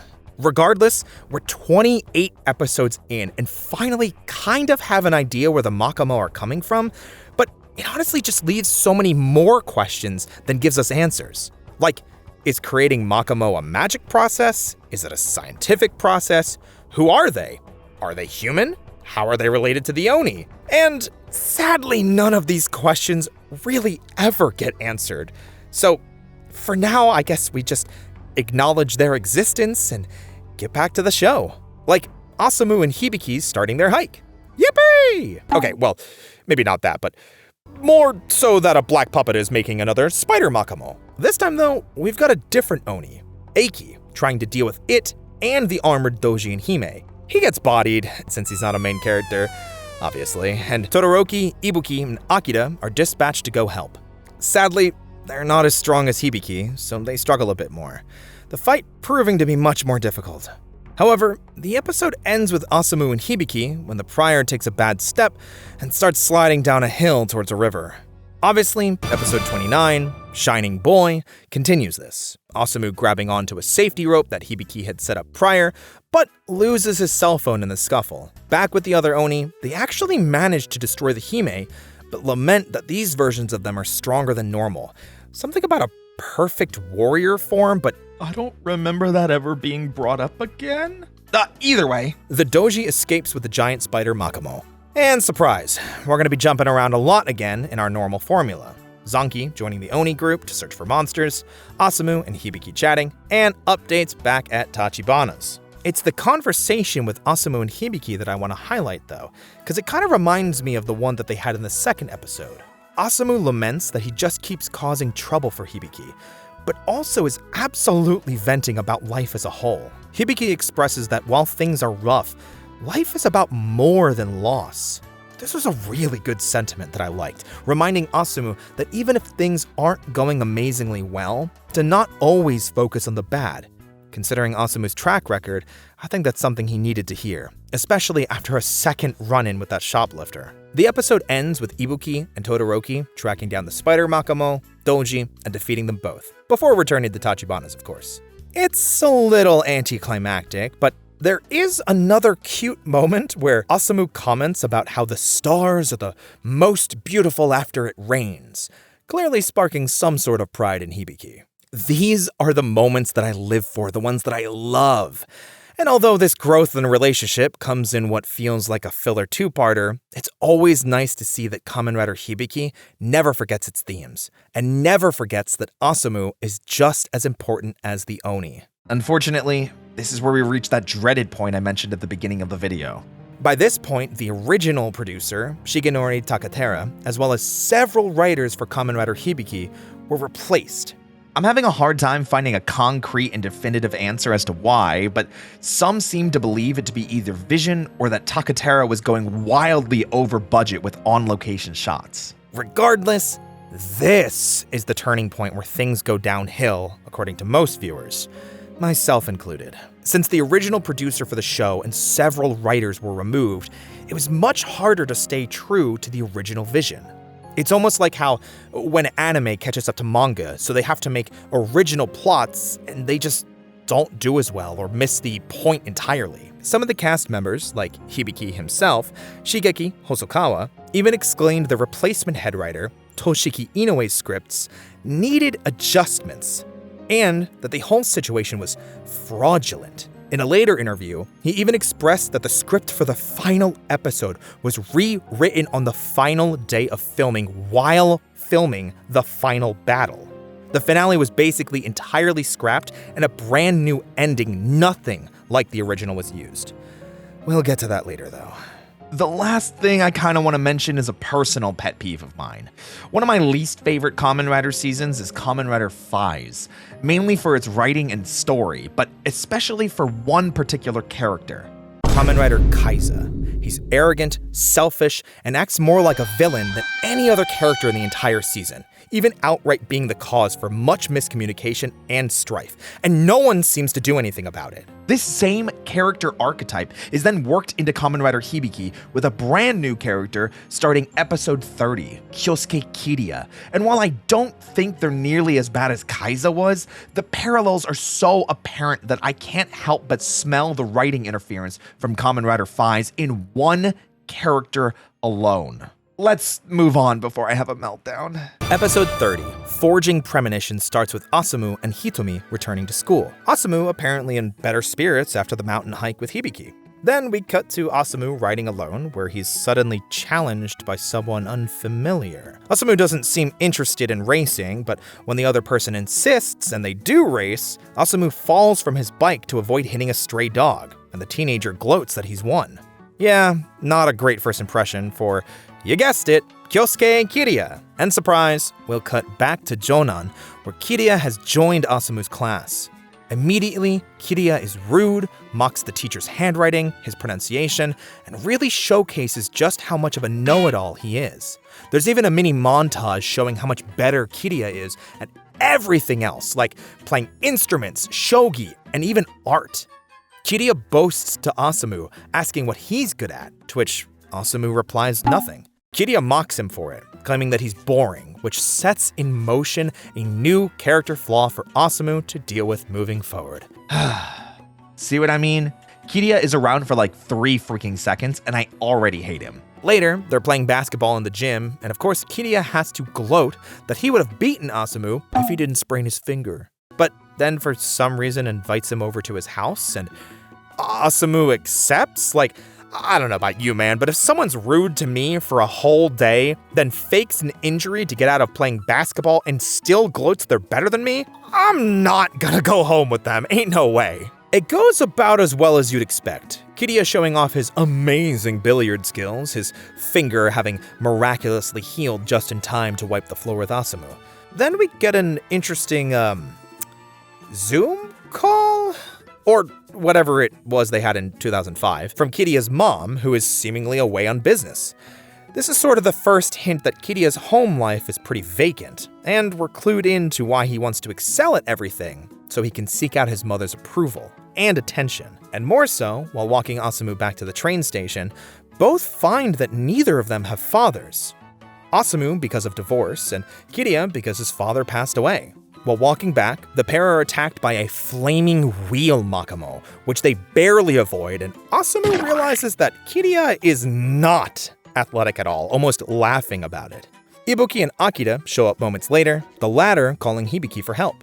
The episode ends with Hibiki arriving on the scene, transforming into his Oni form, and it triggers something in Kiria, calling Hibiki Dad.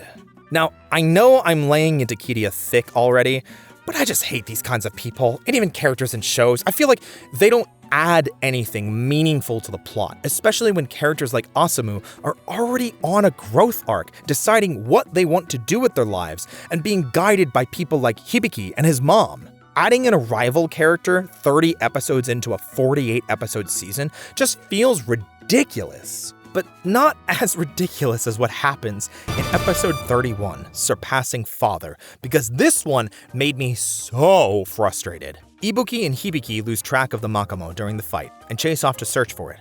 Of course, Osamu has to explain to Kiria not to tell people about this, but during the tail end, Kiria apologizes to Osamu, saying that he wasn't boring and he was looking forward to a long friendship ahead of us. Uh-oh. The next day, Kiria is already prodding Hitomi for what she knows about Hibiki, and when he doesn't get too much out of her, he takes it a step too far. We jump to Osamu returning home and finding Kiria in his bedroom, having ransacked it, looking for anything special, interesting, or in a way that relates him to Hibiki. When he can't find anything, he flat out tells Osamu he must not be all that close to Hibiki, especially since they don't fight together. See, Kiria wants to surpass the legacy his dad left after dying in a fire. It's why he strives for greatness, but he states that Osamu is just running away all the time and can never be close to Hibiki. Like, bro, you just met this guy and you're breaking into his room, throwing all these accusations at him like you know the first thing about him. They just met like 2 days ago. I'm gonna freaking lose it. It does bring up an interesting point between Osamu and his mother, though, asking about his father and why they got divorced. She explained it was because they wanted different things in life and they couldn't achieve them together. Though, when Osamu asks if it would be okay to meet his father, his mother reacts poorly, going quiet. While she does hand him a note with his address on it, you can tell her feelings are a little bit hurt. The rest of the episode follows Osamu in his struggle of wanting to know his father or to be thankful for his mother. Even Hibiki thinks he should just go for it instead of using his mother's feelings as an excuse. Unfortunately, the episode kind of drags on, Osamu missing his father at every opportunity. Though, Osamu does end up helping his father's neighbor build a doghouse while listening to stories about what he's like. Ultimately, he never meets his father, and it seems to become a moot point. There is another amazing scene with his mother, though, picking up Osamu on his way home. He explains that while he didn't see him, he did meet him, meaning he better understands the type of man he is. And then he asks permission to like his father. Ikuko laughs, explaining he was the man she fell in love with after all. I love her so much, and she definitely nipped this unnecessary plot in the bud before too long. Ikuko is the hero we need, but not the one we deserve, clearly. The episode ends with a creepy reminder that Kirya is now obsessed with the world of the Oni. It shows him walking down a city street at night, claiming that one day, Hibiki will be his. Weirdo. Oh, yeah, and Hibiki beat that flaming wheel thing too. I guess that's a thing. From this point, the episode descriptions are probably going to get longer again because while the next couple episodes don't really have too much story in them, they do have a lot of character development and important character interactions sprinkled in throughout. It's hard to skip around because of this. Lock in. We're in for the long haul. Episode 32, Bursting Song, opens with the man and the woman making their own super doji and hime, apparently no longer wanting to use the black nor white puppets. Ironically, these two don't have that weird voice swap thing I mentioned in the first episode, and are seemingly way more energetic and almost childlike in cases. We then cut to a character I'm not really fond of, but hey, Konosuke gets stopped at a traffic stop, mouths off to the cops for stopping him, and then spanks them. Yeah, spanks. You heard that right. Endearing character traits, am I right? The rest of the episode sort of follows a few groups. We see Kirya being rude to Asumu again at school, Hibiki and Todoroki out patrolling for Makamo, and the new Super Doji and Hime attack a black and white puppet, seemingly hunting them down in a sort of obsolescence task. Yeah, remember when I said those plots would just get thrown out? Here you go. Hibiki and Todoroki show up shortly after, but are caught off guard by how strong they are, beaten pretty easily, giving chase shortly after, but are then caught in some pretty harmless traps. A familiar voice echoes out from the bamboo forest for the pair, and they're both spanked for failing to avoid the traps. Oh, and a scene confirming that Kirya fakes his injuries, pulling a wrap off of his ankle and throwing it to the ground angrily. Back at Tachibana's, the whole group is terrified of this man, Konosuke, coming to their HQ. We even have a pair of outside Oni barging in to explain that they tried using a new weapon, and now they can't transform anymore. Konosuke follows in suit with a mysterious box in tow, punishing the two Oni with spanks of their own. Turns out, he used to be in charge of Tachibana's before Ichiro was. After a bit of a conversation and awkward exposition, the box is opened and reveals the Armed Blade, a weapon developed by Konosuke to maximize Oni's strength in their fights. Unfortunately, after some analysis, they found that the sword is just too powerful. It draws out too much energy for an Oni to use and maintain their Oni form. That's why those other two have lost the ability to henshin. But it is only temporary. For now, no one can use the Armed Blade, and it needs to stay put. However, this doesn't stop Todoroki from stealthily grabbing it after a dinner party, where the whole team is called away to deal with the newly found Super Doji and Hime. Hibiki, Ibuki, and Todoroki all transform to do battle, and are losing badly. In a fit of desperation, Todoroki grabs the Armed Blade and tries to use it, but is immediately blown back because of its immense power, just like the other two, and partially de-transforms. Simply trying to defend himself, Hibiki picks up the blade and suffers the same fate. But this time, the sword's dropped in the scuffle and grabbed by the doji, who mocks them and charges straight at them wielding the blade. The episode ends, and the next one begins immediately with episode 33, The Armed Blade. The Makamo for this episode, which is also here by the way, attacks the Oni with a gust of bladed wind and uses it as a chance to escape, but also gives the Super Doji and Hime the chance to escape as well. Regardless, the Oni retreat back to base to deliver the bad news of the Armed Blade being stolen. They immediately begin running tests and find out both Hibiki and Todoroki will be unable to henshin for a short while. Or in the case of the previous Oni, about a month.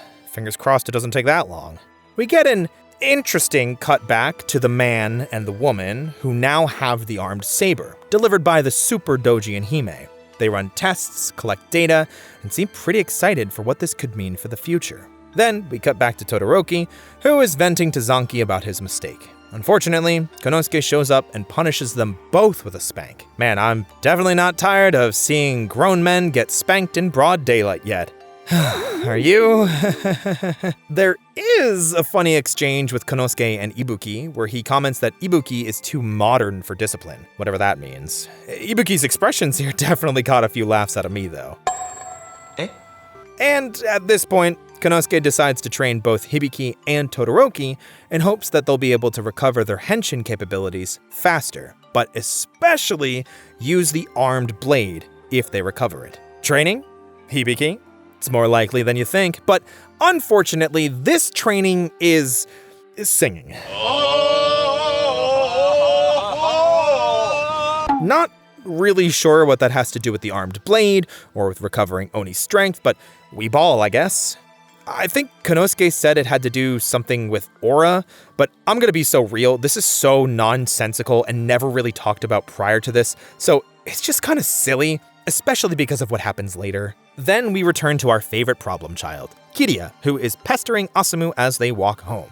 By some miracle, they run into Hibiki, who he then pesters as to why he hangs out with Asumu. Hibiki, being the most charismatic guy in the show, hits him with the "you'll understand someday when you're more mature." Ooh, get bodied, loser! The rest of the episode is a mix of conversation and comedy training with Hibiki, Todoroki, Konosuke, and even Zanki showing up for the training bits at the end. However, when the Super Doji and Hime are found by Ibuki, the whole team is mobilized. Konosuke insists that if their training was successful, they'll be able to transform again, especially Hibiki, since he seemed to excel at the training. Wow, shocker. Of course, the Super Doji and Hime bring the blade with them. Hibiki and Todoroki are able to henshin, and they get the blade back. Konosuke follows them and calls to Hibiki to use the blade, that he can definitely handle it now. And so, we get our second and final power-up for the season, Armed Hibiki, or Hibiki Soko. I'm not gonna lie, this one doesn't have as much weight as the previous power-up. While it is my favorite looking suit from the season, since I think it more traditionally lines up with other Kamen Rider seasons, it just doesn't feel as earned compared to Hibiki Kurenai. The transformation also feels mixed. I think it's a really cool idea to have all the disc animals joining with Hibiki to form like this super armor, but since they're all CG and he's not, it does look a little goofy, especially since Kamen Rider Hibiki is 20 years old now. So, it's mixed on the transformation, disliked on where it came from, and loved on the design. Either way, Armed Hibiki is now the strongest Hibiki will be for the rest of the season. But this also means that Armed Hibiki will be used pretty often from this point forward. I wish I wasn't so mixed on it, because it's basically in every episode from now on, and just, I don't know. I guess this is a good time to ask what you guys think about Armed Hibiki. Let me know in the comments down below. Anyway, Hibiki one-shots the Makamo and wins. Yippee! We then cut back to Tachibana's, where everyone is celebrating, Konosuke even giving another round of singing. It's worth noting that they're actually the singer for the ending theme, and I think they have an amazingly powerful voice. I just wish they didn't ham him up so much and then never bring him back after these 2 episodes, man. I also want to mention something else disappointing that started back in episode 30. Remember back in the beginning when I mentioned Asumu's episode recaps? That way, it was easier to piece together connections to older plot lines. Yeah, for some reason they stopped. Not really sure why, but getting less Asumu as a focus feels weird, especially since they've built him up so much over the past 30 plus episodes. Alright, enough with plot and power-ups. Let's get to some filler. Episode 34, Beloved Bonito, is the definition of filler, and not in the good way. It's quite literally a love interest episode where multiple characters are going on dates or being jealous of each other. Hinaka and Todoroki go out for a birthday date, and it goes terribly.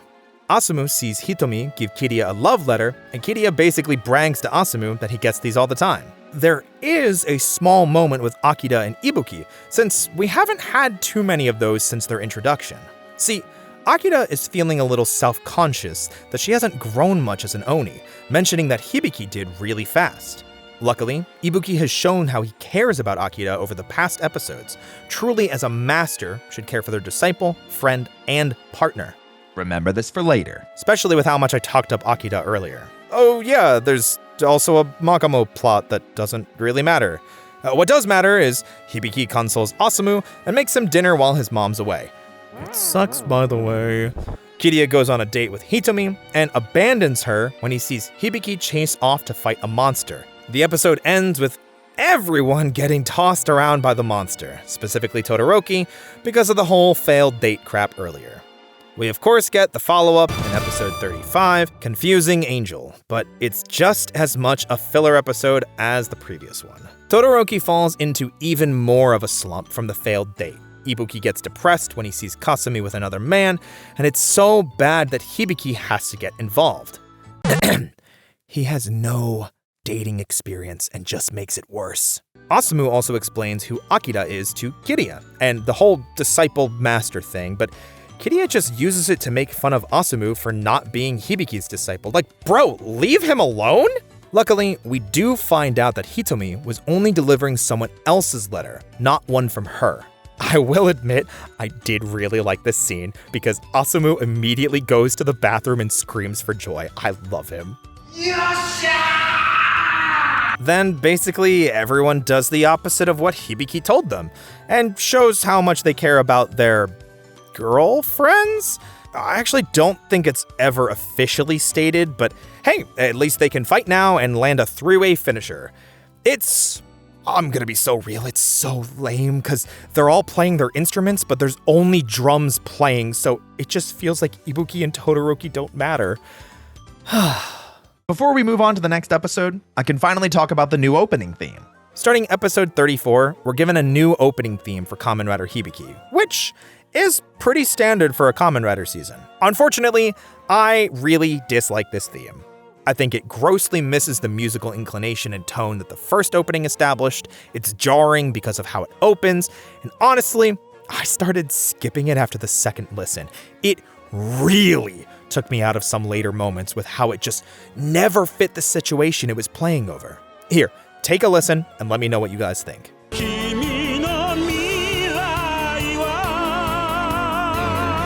Either way, let's get back to some kind of plot, shall we? Episode 36, Starving Shuki, marks a weird turn, because we get backstory, but it's presented like filler, and then it's important for later episodes, so I'm gonna do the best I can. Kiriya approaches Akira outside of school and tries his usual, I'm better than you approach, but because Akira is so much cooler, she doesn't bite and just walks off. But the next day, Kiriya makes sure to tell both Asumu and Akira that neither of them are suited to be Oni. At this point, it's just annoying, and people are saying that he's a character that we're supposed to cheer for? On my initial watch, I don't remember being this bothered by him, but I sure as hell really dislike him a lot more now on writing the script. We also hear about some sort of Oni armor getting stolen, with some crazed-looking figure having stolen it, like a bird demon or something. Kinda cool, but it's never been mentioned up until now, so I doubt it will be ever mentioned again after this two-parter. But at least we do get to see it in a little bit of action, beating up on a Makamo and, oh, look, it's Sabaki again. And he got bodied again. Luckily, Todoroki and Zanki show up just in time to save him, but Zanki can't stop staring at the armor. We then get a quick scene with Ibuki and Akira. Akira goes a little bit more into her backstory, with her parents having been killed by Makamo as her motivation for wanting to be an Oni. Ibuki tries to convince her that it's okay to not remember that moment, but especially to not become an Oni out of hate, as it would destroy her in the end. But even more so, that it was okay if she didn't understand now, because she still had plenty of time to learn and grow. Again, it's obvious that Ibuki really cares for Akira with moments like this, and while we don't get as many as we do with Asumu and Hibiki, I think these are just as important. Speaking of Asumu and Hibiki, we get a little bit of exposition on the armor. Back when Oni were lower in numbers, the armor was a kind of substitute. It's powerful, but ultimately was replaced with the henshin devices and suits the Oni use today, especially because you'd have to be trained to wear it and use it properly. Though, the scene expands into Asumu asking Hibiki what it means to be an Oni. In typical Hibiki fashion, he explains being an Oni means being an Oni. It's as simple as that. The answer seems to confuse Asumu more than anything, but I think that Hibiki's trying to say that it doesn't need to be more complicated than that. When you're an Oni, you're an Oni. That's what it is, because Asumu is so lost right now because of what Kiriya said earlier. He just can't grasp the concept. This is one of the moments where I like the interaction, but I don't know. I feel like we had something like this where Midori explained what being an Oni meant, and Satomu then explained why he retired. This one just feels, I don't know, like it's feeding the Kiria agenda and making Asumu regress as a character. It's not fun, and it hurts to see after the growth he's had so far. Actually, we get a lot of conversations and exposition this episode, with a lot of different characters. Zanki confides in Todoroki that the armor isn't the only thing that bothers him. Apparently, Sabaki was fighting the same monster he was 10 years ago when he got injured. It hadn't been talked about too much to this point, but these bigger injuries are why Zanki ended up retiring seemingly out of nowhere, especially because it seems like his knee had healed from when we saw him 20-something episodes ago. But the big chest wound was still dangerous. According to a doctor, if he were to henshin again, it could be life-threatening. Jumping ahead, Hibiki is lured into what seems like a trap by the Super Doji and Hime, but out of nowhere comes the Oni armor user. They don't attack Hibiki, but they're not able to stop the other pair before they escape. For now, we return to Todoroki and Zanki, now joined by Akira. In a previous scene, Ibuki asked Zanki to look after her, since she seemed troubled. So, more exposition! Akira asks if it's really okay for her to discard her hatred, thinking that it'll make her stronger against Makamo. But when Zanki asks her what it means to be an Oni, she misses the last bit, to kill the demon within yourself. She almost looks disappointed, exclaiming that he's just like Ibuki. It's a pretty powerful but short scene, especially for two characters that I don't think have interacted once to this point. And even more so when Zanki mentions she shouldn't be an Oni if she thinks she can't be one without having hate in her heart. The mentoring is cut short by a disc animal reporting they found a Makamo, and so the team rushes off. They're sadly too late to save this random pedestrian, but Todoroki henshins and starts to fight, only to get bodied almost immediately, confirming that it is the same type of Makamo that injured Zanki a decade ago. It's so bad that Todoroki's henshin brace is knocked off his arm and he's de-transformed mid-fight. Hibiki shows up just in the nick of time, but before Todoroki can get his brace back, the Oni armor user shows up and attacks, stealing the brace, in which Zanki throws a disc animal at them, and the disc animal actually completely destroys the armor. I mean, like, literally shatters it. Like, huh? If it was that easy to break, why did everyone else have so much trouble? In the armor's place stands a woman who Zanki refers to as Master. She tells him not to interfere, attaches Todoroki's henshin brace, and transforms into an Oni, our first female Oni of the season. And technically only, but whatever. This is Kamen Rider Shuki, and she looks awesome. The deep red and almost off-white look so freaking good together. And since the motif was lightning, you can bet that that's red too. She pulls out a harp out of nowhere as her Oni weapon and immediately starts fighting the Makamo, which seems to be giving even armed Hibiki trouble. During the crossfire of lasers and explosions, Akira is hit and launched into a nearby river, the episode ending before they can find out what happens to her. Okay, that's a lot that's happened there. We went from an episode of almost entirely backstory and exposition to a crazed fight at the last minute. Before I give my thoughts on this though, let's finish the follow-up to this episode. Episode 37, Revived Thunder, picks up right where we left off. The Makamo escaping underground, the team desperately looking for Akira in the river, and Shuki walking off in anger. She's especially mad because she couldn't kill the Makamo, and surprise, it's actually her that finds Akira washed up downriver. Of course, Shuki saves her, taking her to a nearby cave, and starts to question Akira's motives for wanting to become an Oni. When their backstories actually line up pretty similarly, Shuki tells her to never forget the hatred she feels and that it makes her strong. Distinctly opposite from Ibuki and Zanki. Interesting. Luckily, the team find Akira a little bit later, Zanki immediately warning Akira to stay away from Shuki in the future. The next day, Shuki's actually found by the Super Doji and Hime, and the man and the woman. But when the latter recognize Shuki, they freeze their subordinates in place with the point of a finger. There's some sort of connection here, some recognition, but considering we've only just met Shuki, it feels like the impact is, well, pretty weak. Shuki then escapes, vanishing in a fireball moments later. Back at Tachibana's, we get a weird lore dump out of nowhere. Ibuki, Zanki, Hibiki, Todoroki, and Akira have received news from the head of Takashi, the Oni groups, on what to do about Shuki. But before explaining, Ibuki asks Akira to step out.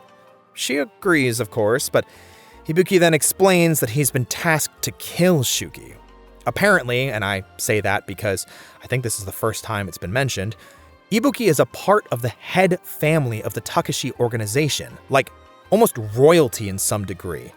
But it goes further than that.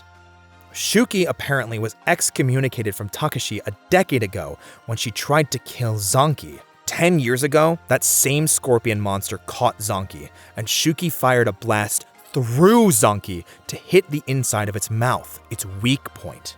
The Makamo was defeated, but Zanki was left, as we've seen throughout the series, permanently injured with lasting consequences. But now that Shuki returned, stole Todoroki's henshin brace, and attacked Oni again, the head of Takashi officials are tasking Ibuki to take her out before she can cause any more problems. Quick break back to Kiriya and Asumu walking home, just for Kiriya to remind Asumu he'll never become an Oni and that he intends to become one, especially as Hibiki's apprentice. Jeez, I hate this kid so much. Okay, back to Hibiki, this time with Akira, talking about what Shuki said, hate making her strong. While Hibiki encourages her to find an answer that works for her, Hibiki unfortunately interrupts and drags Hibiki away before it feels like he could get his point across. Hibiki ironically pulls him away for a similar reason, explaining he's not sure if he can go through with killing Shuki. It's a really nice juxtaposition with how Akira is feeling, especially since Ibuki is in this awkwardly forced situation. Hibiki, though, refuses to be his support for killing Shuki and expresses that Ibuki must find his own path, for his sake and for Akira's. Todoroki, Zanki, and Akira are out searching, but it's Zanki who finds Shuki. He pleads with her to give up, but ends up giving a powerful speech about how being an Oni is about protecting life, not taking it, and that she was wrong to put all her energy into hate and killing the Makamo. Unfortunately, Akira overhears them and steps forward, following Shuki when beckoned. It's a big moment, I think, that really shows a lot of confusion about the future. Not only with Akira, but we even jump back to Asumu, having his own contemplation for the future. This is where I get a little confused, though, because I sort of just assumed Akira decided to be with Shuki, but Zanki makes it seem like it's a ruse? And then, of course, Ibuki shows up and complicates it, Akira refusing to join his side, so honestly, not entirely sure what's what in this situation. Moments later, though, the Makamo bursts from the ground, are Oni henshin, and Akira is grabbed in the same way we saw Zanki grabbed 10 years ago in those flashbacks. Without a second of hesitation, Shuki lines up a shot, even exclaiming she was waiting for this. But Zanki, my man Zanki, ugh! Despite his age, his injury, and the risks, he grabs his weapon, his own brace, and jumps into battle as an Oni once again. Literally, he jumps into the air and saves Akira, stopping Shuki from doing what she did to him. Unfortunately, she's so caught up in fighting, she's immediately caught in the same situation Akira was in moments before.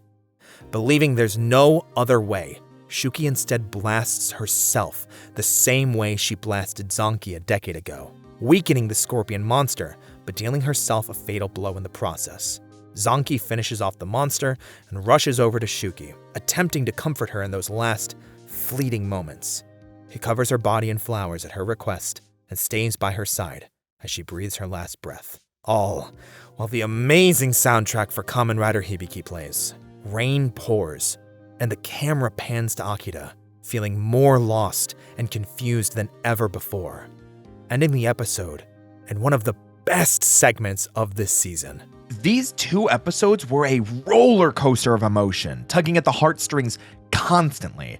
And as much as I enjoy them, I can't help but wonder what could have been if maybe Shuki was introduced sooner, for both Akira and Zanki's sake. Akira really didn't have these hangups prior to these 2 episodes, so her sudden shift to being a bit more meek and unsure of herself felt odd, especially with how we've seen her hold her own assisting Ibuki all this time. I'm not saying these emotions can't exist, but why wait until now to show them? The only thing I can think of were the script changes. I don't think Akira was supposed to have this conflict. I think she was supposed to be Asumu's foil, in a sense. Where she's steadfast and sure in herself, and Asumu isn't. But now, with both of them unsure, it feels like it puts Kiriya even more into the rival spotlight, and I don't like how much he's impacted both her and Asumu at this point. And even though this all fits thematically well into this story, it feels like they irreversibly damaged Akira as a character. For Zanki, though, I think he kind of stole the show, in both a good way and a bad way, because we did know he was injured previously, just without context, so we're immediately able to connect with him that much more easily. And his willingness to save Akira in the end, despite the risk at transforming into an Oni again, spoke leaps and bounds for the type of character he is. And ironically, this isn't the last time he'll steal the show. It's just a shame that it feels like it costs the rest of the cast at the same time. But I'm also gonna be so for real. I freaking love Zanki. He's so dang cool, man! Anyway, enough rambling. These are some pretty powerful episodes. So, how are we gonna follow them up?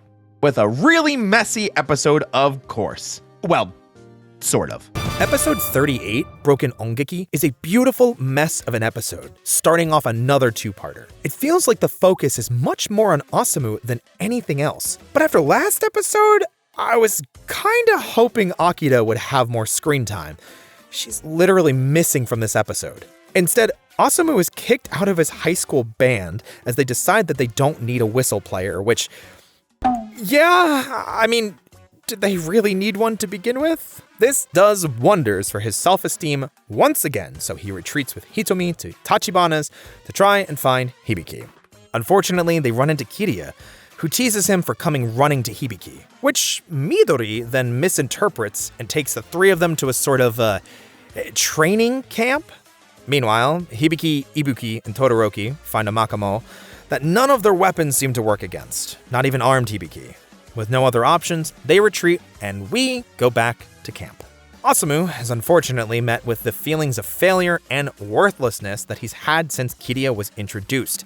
He's been running from this training camp. Luckily, he runs into Hibiki, who gives him similar advice that he'd already given him. Something akin to clearing your head. When you're stuck thinking about all the times you failed, you can't think about all the times you're going to succeed. Man, I freaking love Hibiki advice sections, and of course it does wonders for Asumu, restoring his confidence after a quiet moment alone of clearing his head. We also have a short interlude with Zanki and Ibuki, where the latter reveals he never had a reason for becoming an Oni. It just sorta happened because of his family. And if he doesn't have a reason, how can he be a good mentor for Akira? Zanki outright punches him in the face, yelling that he's already her mentor. Ibuki leaves moments later, thoughts heavy on his mind. But sorta awkwardly, Todoroki is watching from afar and approaches just as Zanki is having some heart problems. We get another amazing moment with Zanki and Todoroki, where Todoroki is basically begging Zanki to return, that he's not ready to be an Oni without his mentor. Even literally begging for him to punch him in the face, just like he did Ibuki.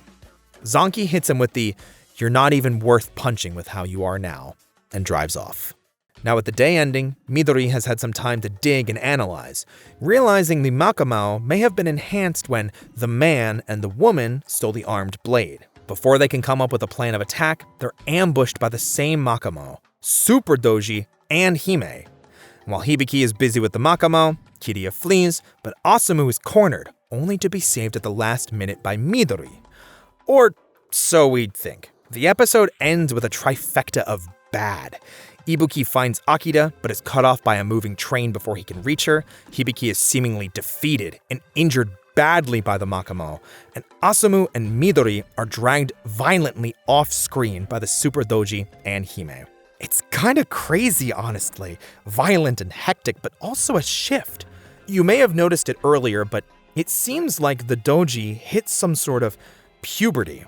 he's a lot less talkative, his voice deeper, his eyes focused and scary. And with him and the Hime, they're a much more terrifying duo to deal with, especially ending an episode with Asumu and Midori in hand. Luckily, episode 39, Your Beginning, pays off on the cliffhanger big time. First, with Hibiki passing the train, only to realize Akira is gone.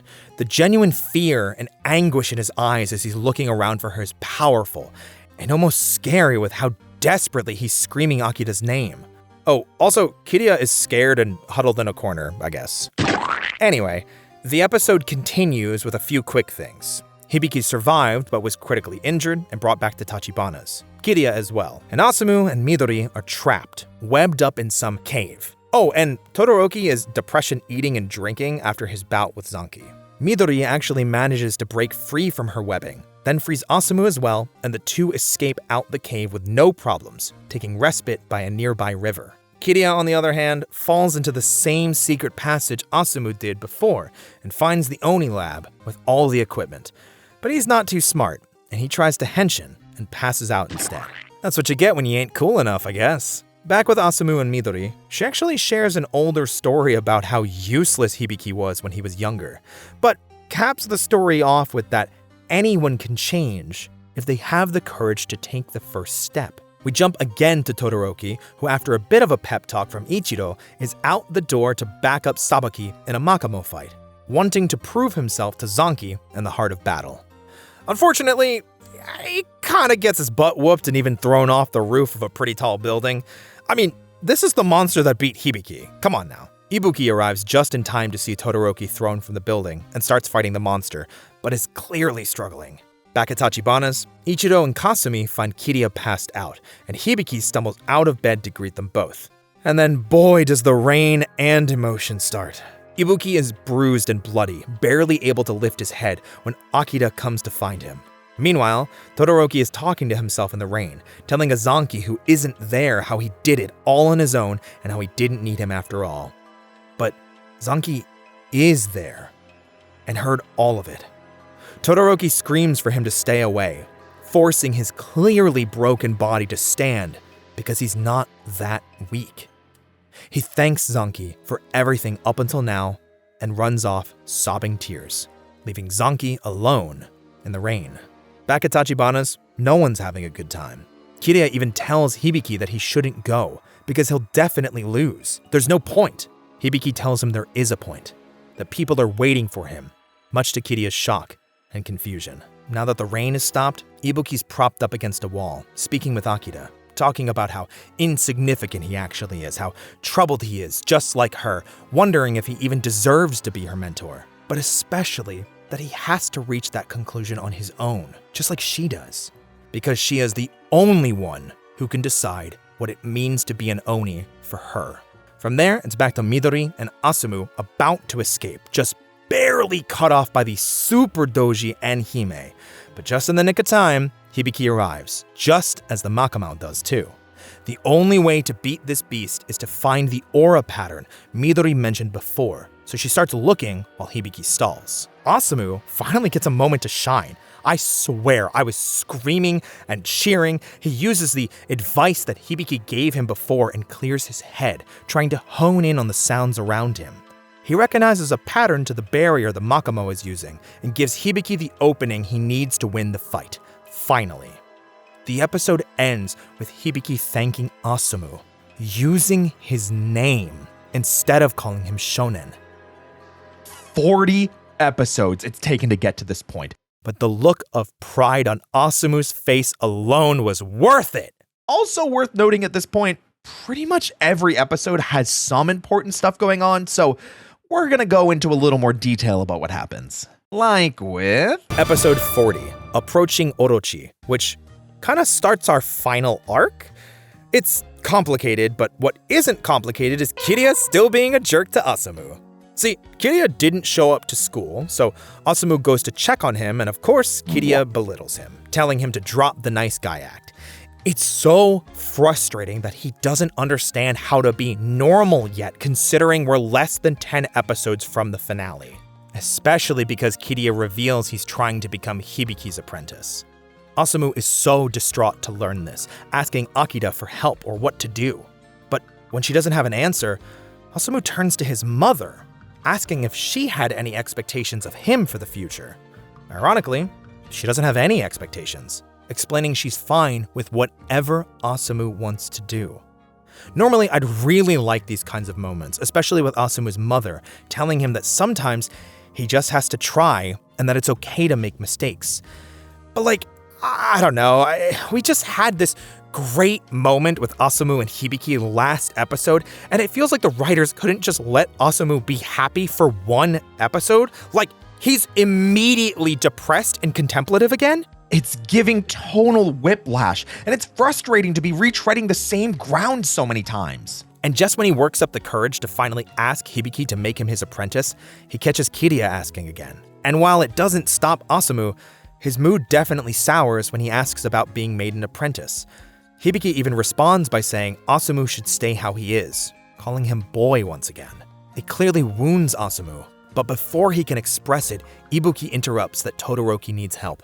And so, they arrive in a creepy-looking forest, fight a bunch of Makamo, tree vines, and aren't winning.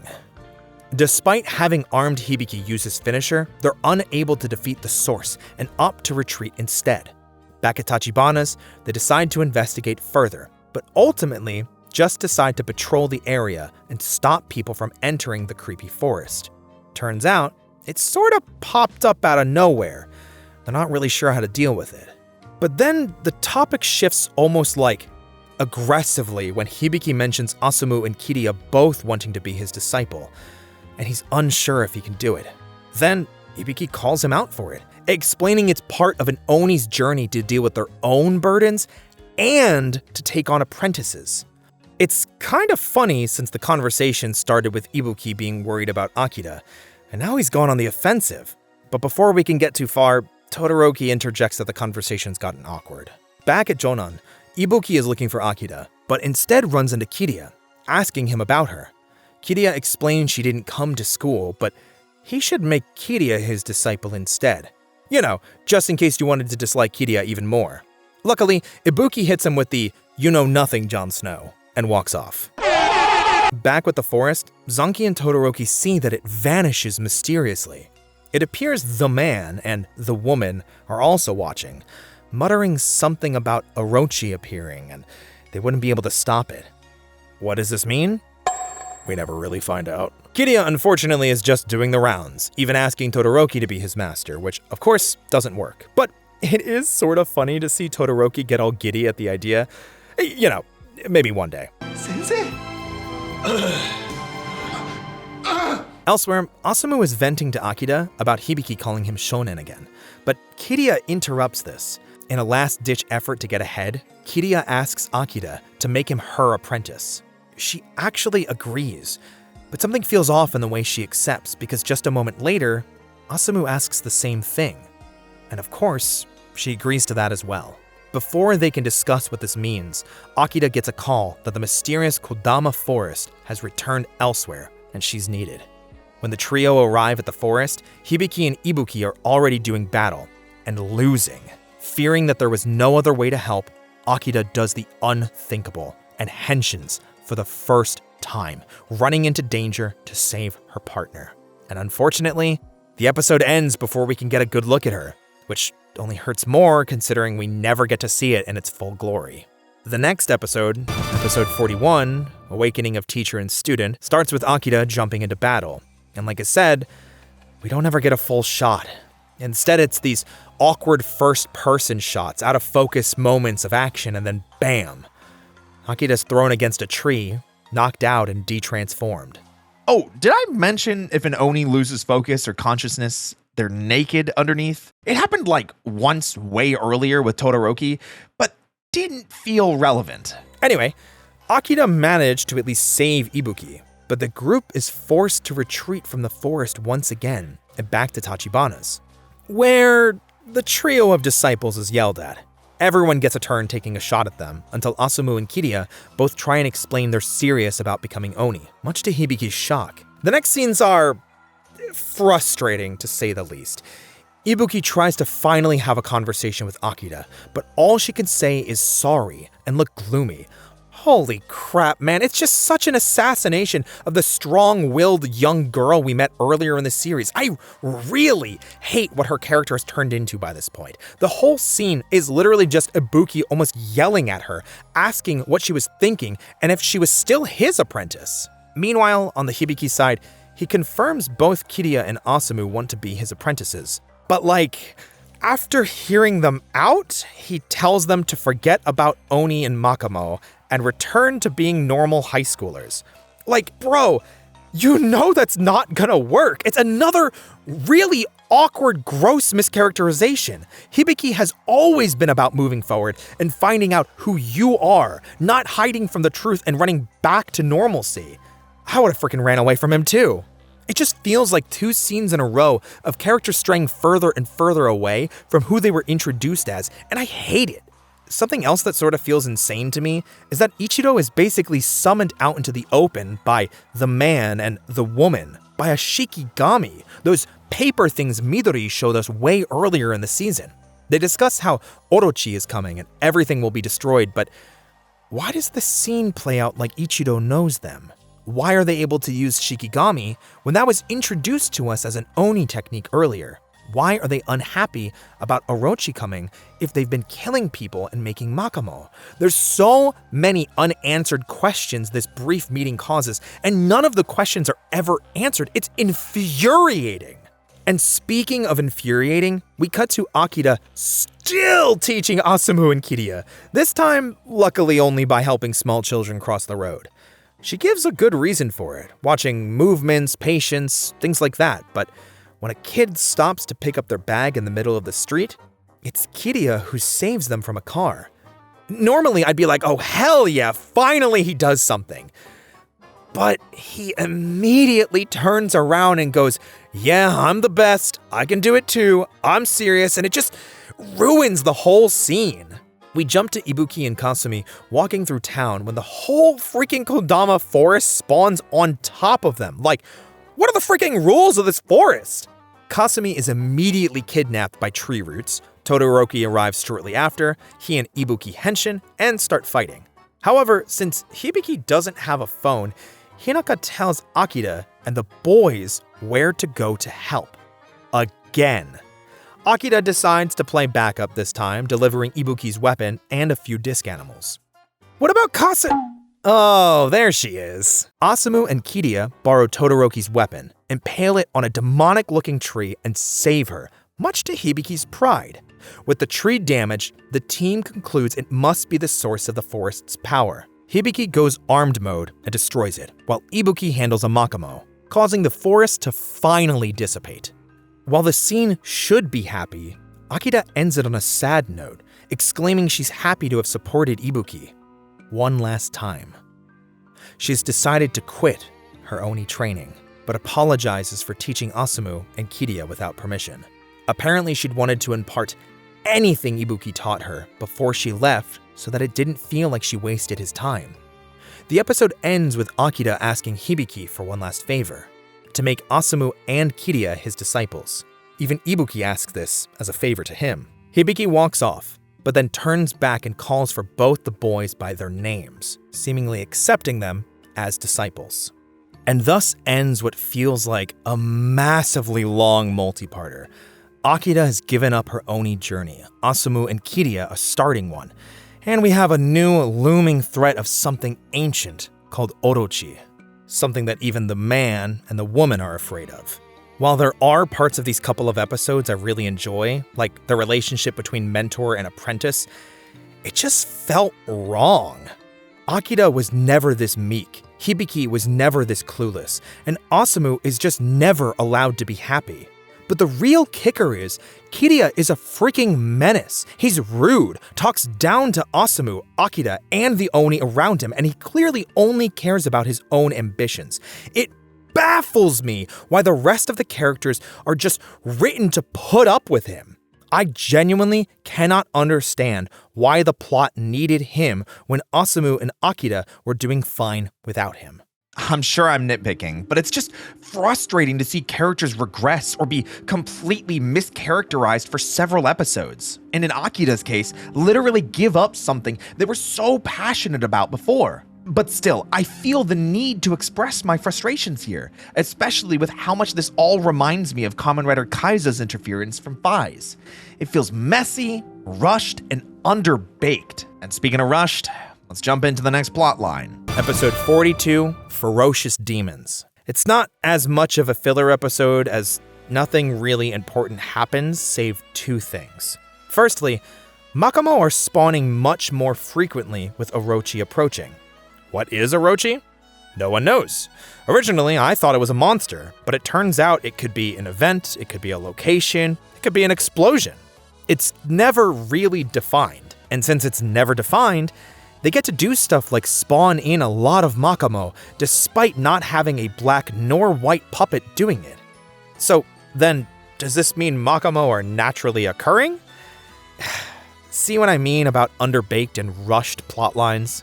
The other thing that happens is that the team is forced to split up to handle multiple Makamo at the same time. Hibiki handles the summer Oni, the smaller ones, while Ibuki and Todoroki handle the big ones. Unfortunately, Todoroki is caught off guard and stomped into the ground multiple times by a rhino turtle-like monster. It's kind of visceral watching him get crushed into the dirt over and over again.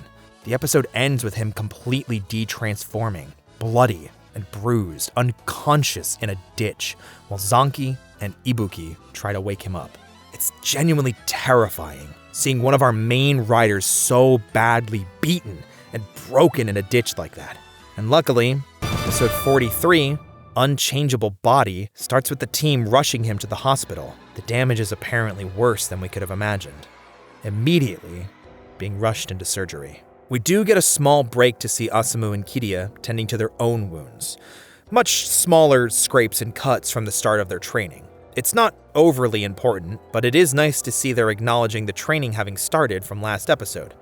It's also kind of funny because Asumu totally kicks Kiria's butt in everything physical, and Kiria makes a fool of himself trying to cheat, but is quickly caught by Hibiki. Anyway, back at the hospital, Todoroki is finally woken up after his surgery, but there's something wrong. Zanki asks to be alone with Todoroki, where it's revealed he sustained too much damage and can never become an Oni again. Todoroki reacts as you'd expect, trying to get out of bed, but collapses. His legs no longer working. It's honestly a tear-jerking scene where Zanki is just holding back tears, but Todoroki just keeps saying he's fine. The only other thing worth mentioning in the interim for this episode is that the man and the woman are even helping destroy Makamo, as there are just way too many of them now. Unfortunately, our reprieve from depression is short-lived, because back at the hospital, Ichido informs Zanki that Todoroki will never recover, and that he'll never walk again.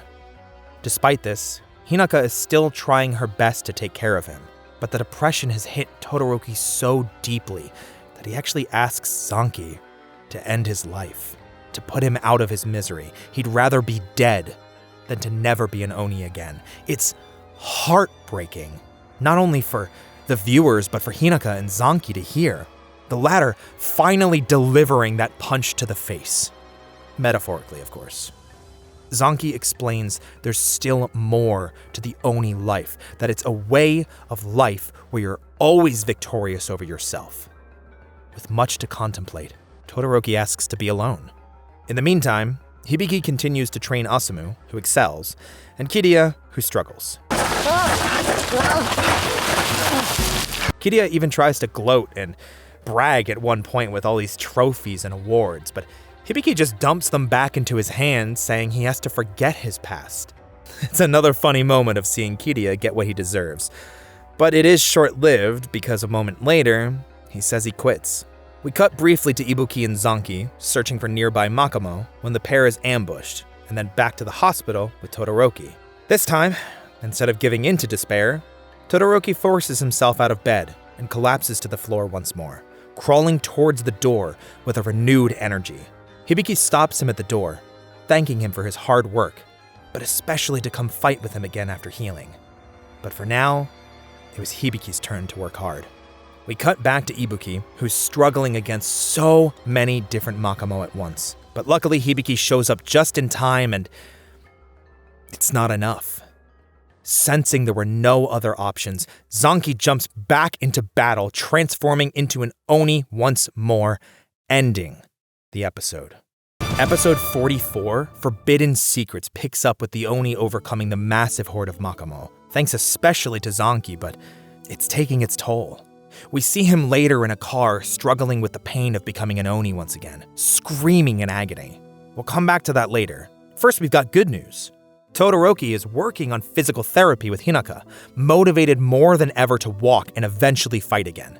Yippee! We even get a scene where Asumu goes to Kiriya to try and convince him to not quit, but it goes about as well as you'd expect.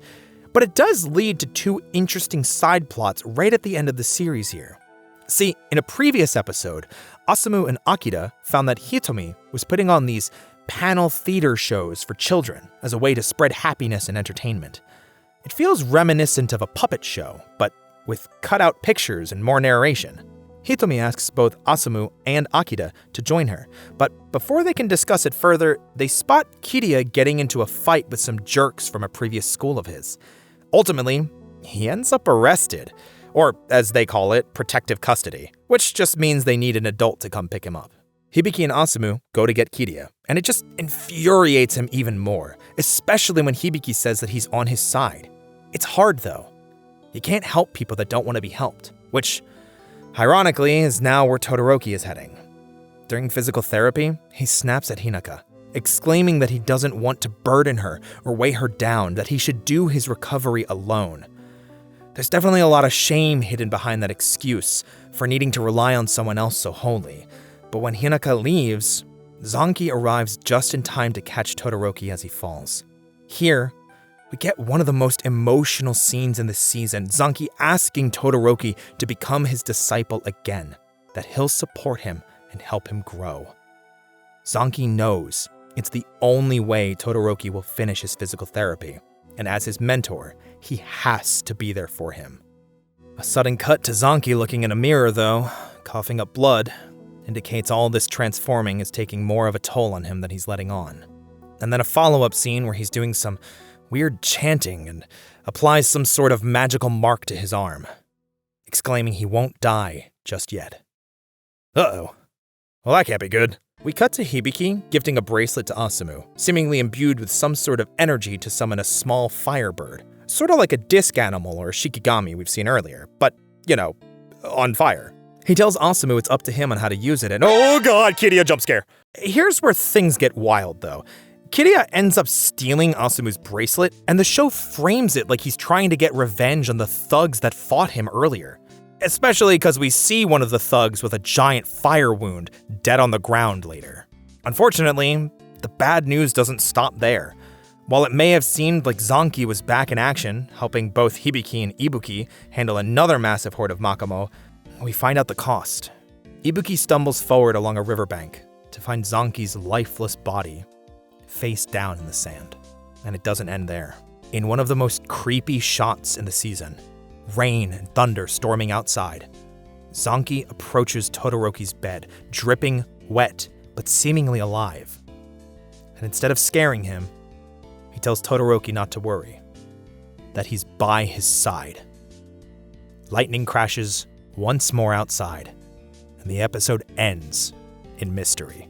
Now, normally I'd stop here for a few moments and hype up the mystery, maybe talk about what's happened, but I think that can wait until after the next episode, especially since it's called Episode 45, Zanki's Glorious Death. Oh, that's a little ominous. But first, we've got a little bit of bouncing around to do, so strap in. Asumu and Akira are spending time with Hitomi at a panel theater practice session, but Asumu can't focus, worried about Kiriya using the bracelet for the wrong reasons. Though he does make a promise with a little girl there to try all this out. Later on, Asumu actually confronts Kiriya, which goes about as well as you could probably expect. Todoroki, on the other hand, is full of spirit, telling both Ibuki and Hibiki how he saw Zanki last night, that he promised to support Todoroki. But later, Ibuki notices that strange symbol on Zanki's arm and is alarmed by it. They get a lot of back and forth at this point, but the big part is Osamu following Kiriya and seeing him with the bracelet. They actually end up fighting too. Like, okay, Osamu, show him the business. Before the fight can get too far though, they have a little bit of a heart-to-heart with a rehash of Kiriya's backstory and, well, it's the same as before, but maybe more contextualized? I don't know, it's still frustrating since he refuses to return the bracelet, explaining that Hibiki will be surprised to see how he's using it. We cut to Ibuki revealing his revelation about Zanki to Hibiki. Apparently the symbol is a spirit restoration technique, a forbidden technique that's supposed to keep the spirit alive in the body after death, almost like a living corpse. Though Ibuki does explain he thinks Zanki did this for Todoroki's sake. Hibiki thinks they have to tell Todoroki and that he has a right to know, which, of course, they actually do. But it's just too much for Todoroki to believe. Unfortunately, the next scene confirms it for him. Todoroki feeling how cold Zanki is to the touch. Todoroki calls Ibuki in a panic, sobbing uncontrollably that Zanki was cold to the touch, and now he believes that he is dead. Back with Kiriya, we realize he was telling the truth, and a Makamo appears trying to kill the same thug that we saw previously. Luckily, Osamu is still following him and helps him avoid certain death.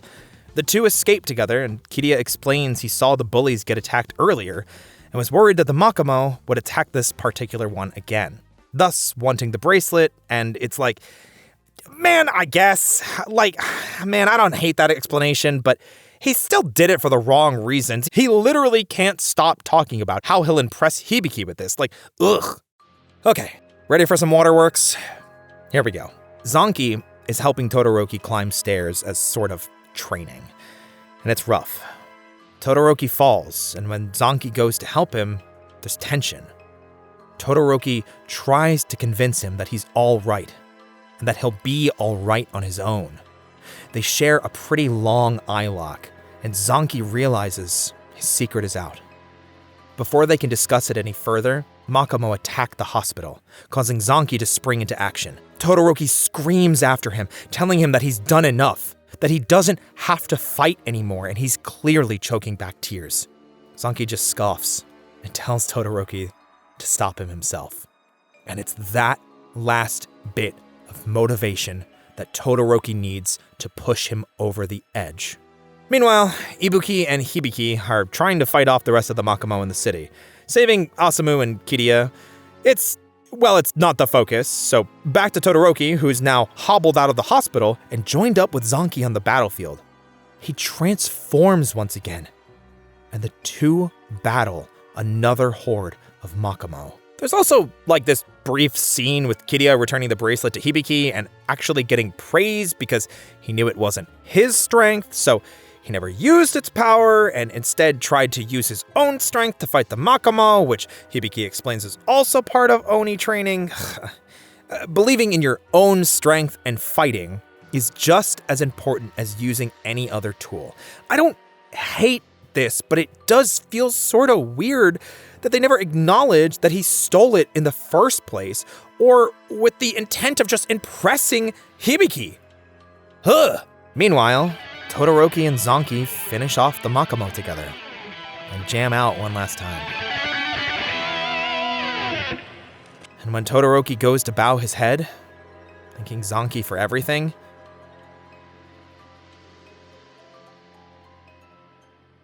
there's no one there.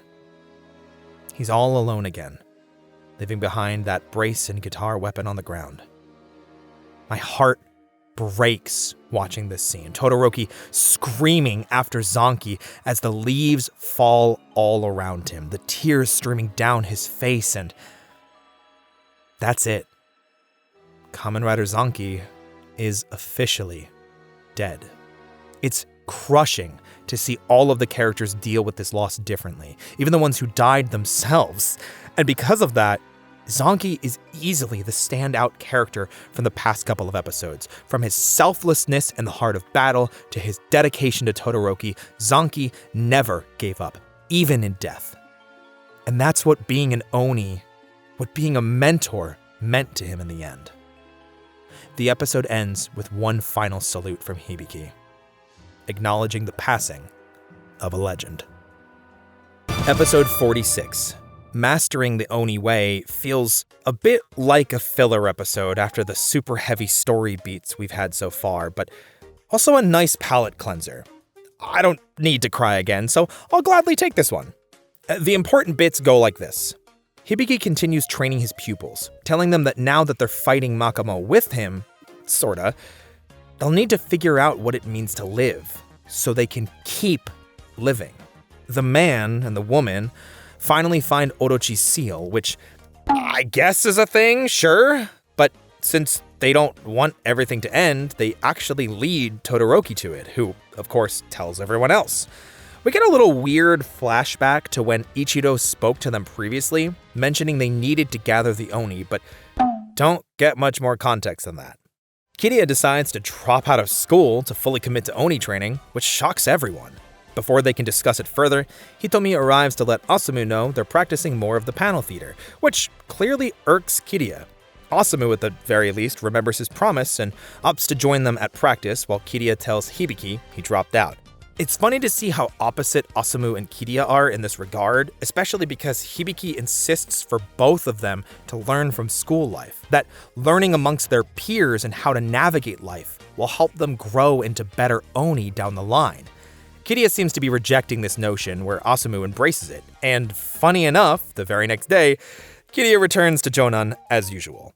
Though Osamu embracing his life also comes with complications and overthinking, which Hibiki notices in the middle of training and sends him home.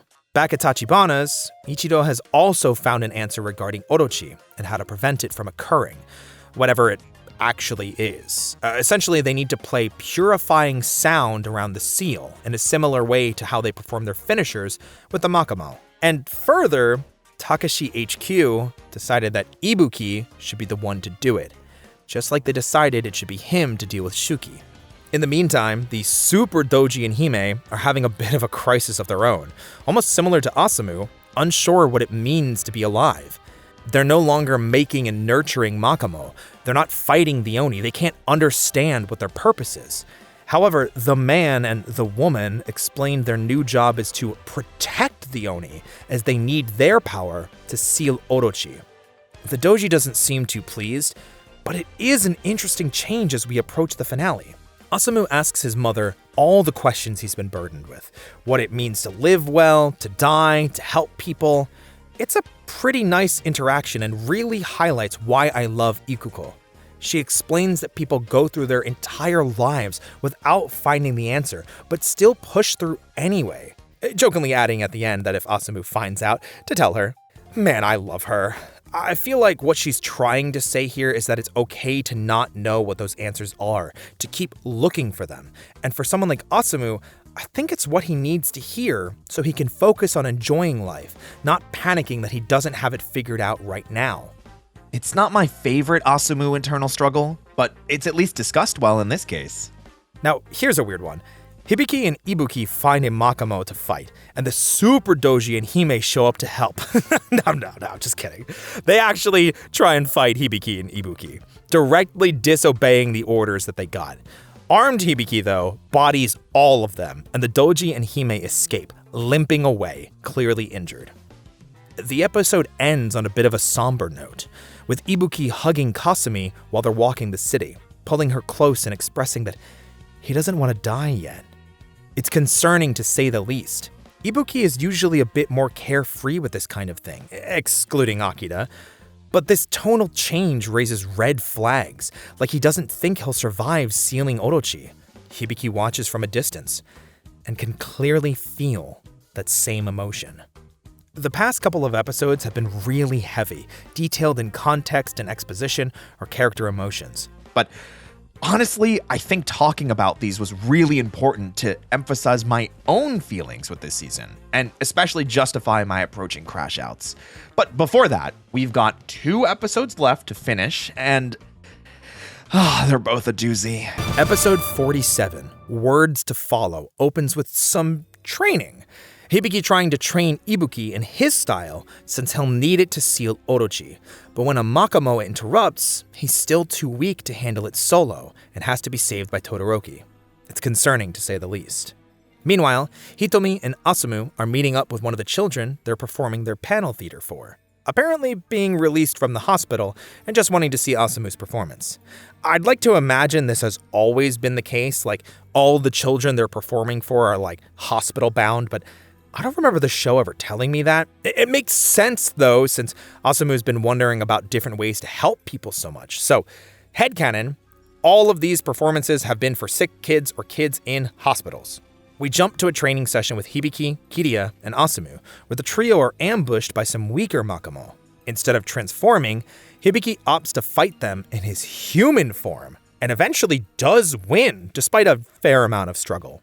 He explains that transforming isn't what it means to be an Oni, but fighting against your fears.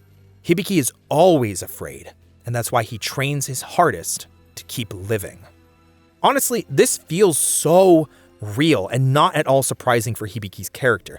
I love these moments of vulnerability, but I just wish the emotional response from Kiriya and Asumu was better.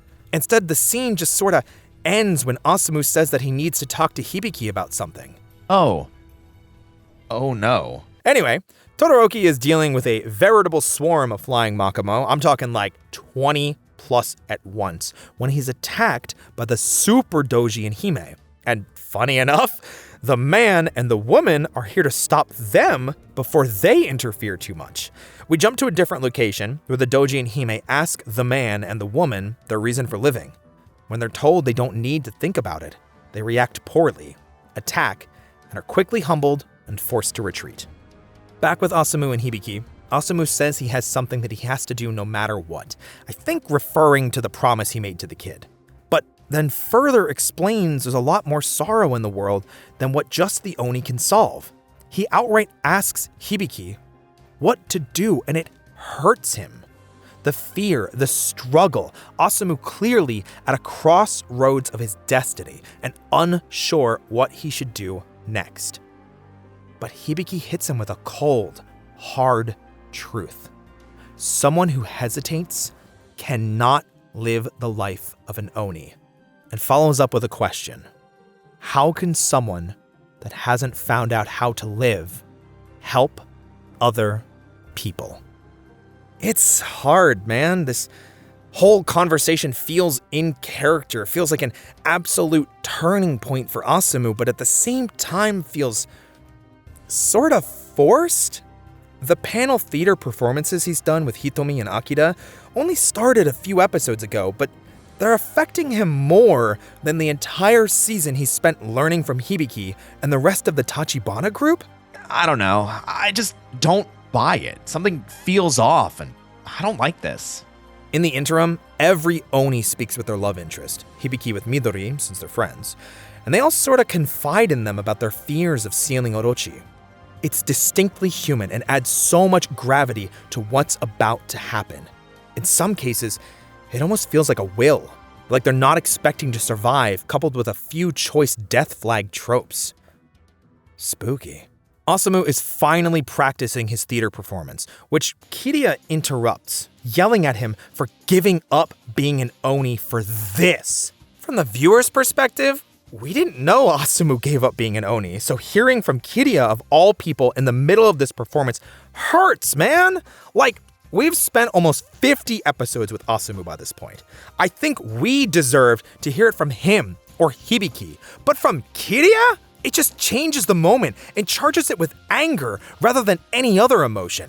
And unfortunately, we won't have the chance to address any of those feelings in this episode. We cut between 3 groups here at the end of the episode. Firstly, the super doji and Hime finally succumb to their wounds and age and disintegrate.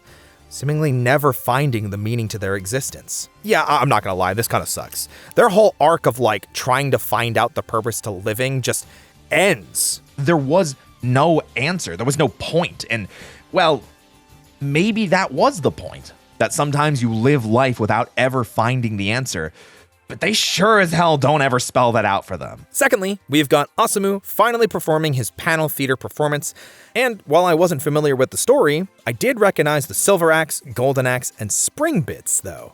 From Dot Hack? Anyone remember Dot Hack?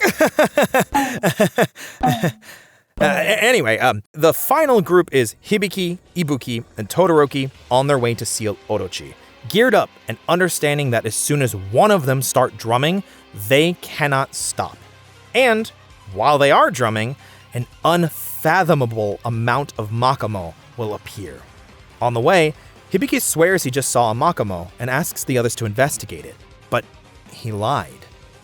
Hibiki uses the chance to get a head start and make it to Orochi's seal first, starting the drumming seal, meaning he will have to be the one to seal Orochi as waves and waves of monsters rapidly approach.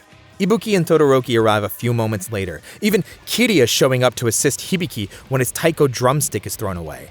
The episode ends in uncertainty, a zoom-out shot of the chaos at the Orochi seal site as Hibiki and the Oni desperately fight to finish. I have so many thoughts, so many things I want to say, but not yet. Not before we finish the finale. Episode 48.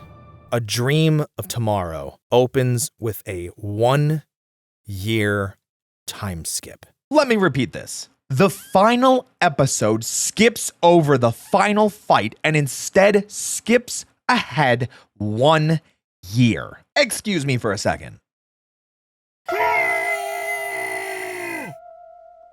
Okay, I'm normal again. The episode mostly follows Osamu as we learn that he's completely cut contact with Tachibana's and Hibiki, instead burying himself into his new goal of becoming a doctor. But one day, while volunteering at the hospital, Osamu runs into Hibiki. It's awkward. They don't really have a lot to say to each other, and it breaks my heart, man. Especially because Hibiki invites Osamu to get ramen, but he has to decline because he's working. Oh, please, man. Ugh.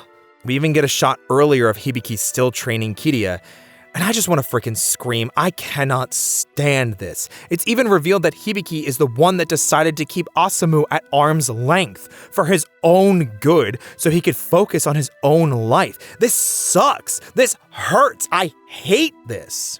But wait, we're not done yet. We cut back to Osamu, who's studying in the park. Suddenly, he hears a kid slide down the steep hill nearby and springs into action to save him. Unfortunately, he struggles to climb back up the hill and calls Kiria of all people to ask Hibiki for help. After changing his mind and hanging up, Osamu climbs back up the hill, only to slip again and be saved at the last second by Kiria. And luckily, the pair get the kid to a hospital before anything happens. But man, I hate this too! Osamu on his own doing just fine, one slip up, and immediately calls for Hibiki's help only to be saved by Kiria? Meanwhile, Akira and Hitomi are walking home together and, well, Hitomi gets grabbed by a humanoid-looking Makamo and runs off at super speed with her. Akira calls it in, luckily, still keeping in contact with Tachibana's, but since Hibiki isn't with Kiria, it's up to Kiria and Osamu to find and save Hitomi. We then cut to the Makamo delivering Hitomi to the man and the woman? Yeah, I guess they're still doing stuff too. Anyway, they put her into a tank and fill it with worms, exclaiming she's a perfect test subject. Ew, gross. Back with Kiria and Osamu, they get a hit on one of the disc animals that Kiria launched, saying Osamu should leave it to him. On cue, the Makamo returns and tosses Kiria's salad, bodies him, easy peasy, knocking him out. With the help of the disc animals, though, Osamu is able to get both of them to safety. Here, we get a little bit of Osamu's doctor's skill, but it's really just him bandaging up Kiria's arm. Kiria comes to and thanks Osamu for taking care of him, commenting on how he must have been training a bit too. But when the Makamo finds them both, Kiria jumps into action, claiming his own training has been totally different. Kiria then pulls out an Oni tuning fork, similar to what Hibiki uses, and transforms into an Oni himself. Even with my disdain for Kiria, I gotta admit white and gold accents for an Oni suit look amazing. Unfortunately, Kiria is not well trained enough, knocked backwards and partially de-transformed. Just in the nick of time, Ibuki and Todoroki show up, finishing off the Makamo. But oops, it's not over yet. The man and the woman show up to fight the Oni, but seemingly grow weaker after a single attack. Another Makamo emerges and covers their escape, while Hibiki arrives to provide backup. But funny enough, we actually follow Kiria and Asumu as they run into the nearby lab to rescue Hitomi. Finally! Kiria admits that Asumu did pretty good, and the two share a moment without just flaming each other. We take a brief cut here to follow the man and the woman, the prior collapsing out of exhaustion as an oddly dressed Doji and Hime appear. Or so we think, but actually maybe they're the originals? The oddly dressed Doji feeds the man one of those spiky balls and apologizes for forgetting about feeding time, and that's it. We never see them again, ever. Zero context, zero explanation, just a sudden revelation that the man and the woman were puppets too this whole time. Asumu then catches up to Hibiki alone, for some reason, who is dealing with a larger Makamo. And sadly, Asumu does get in the way this time, getting knocked out as the monster is defeated. The scene then fades to a familiar-looking beach and waves from the second episode. Here, Asumu approaches Hibiki once again, and they chat one last time. Asumu spills his guts, explaining he wanted to be like Hibiki ever since he first met him, but realized that wasn't good enough. Relying on Hibiki or copying him would mean that he wasn't living with purpose, and that's what he learned, and why he won't become an Oni. But Hibiki retorts that even if he's not an Oni, he's still his apprentice, and one he's always been proud of. And from now on, to live life how he wants, but by Hibiki's side. The two have one last salute, and the series ends with them staring out to the sunset. And thus, Kamen Rider Hibiki comes to a close. 48 episodes of growth, self-discovery, and what it means to live. While the finale wasn't what I was hoping for, I'm kind of oddly satisfied with how it did end. Would I have preferred Asumu to become an Oni? Yes. Would I have preferred Kiria didn't become an Oni? Absolutely. Do I think the finale ruins Kamen Rider Hibiki? Not really. If anything, the last scene with Hibiki and Asumu on the rocks hits really hard. The rest of it, though, was, well, it happened and I don't like it.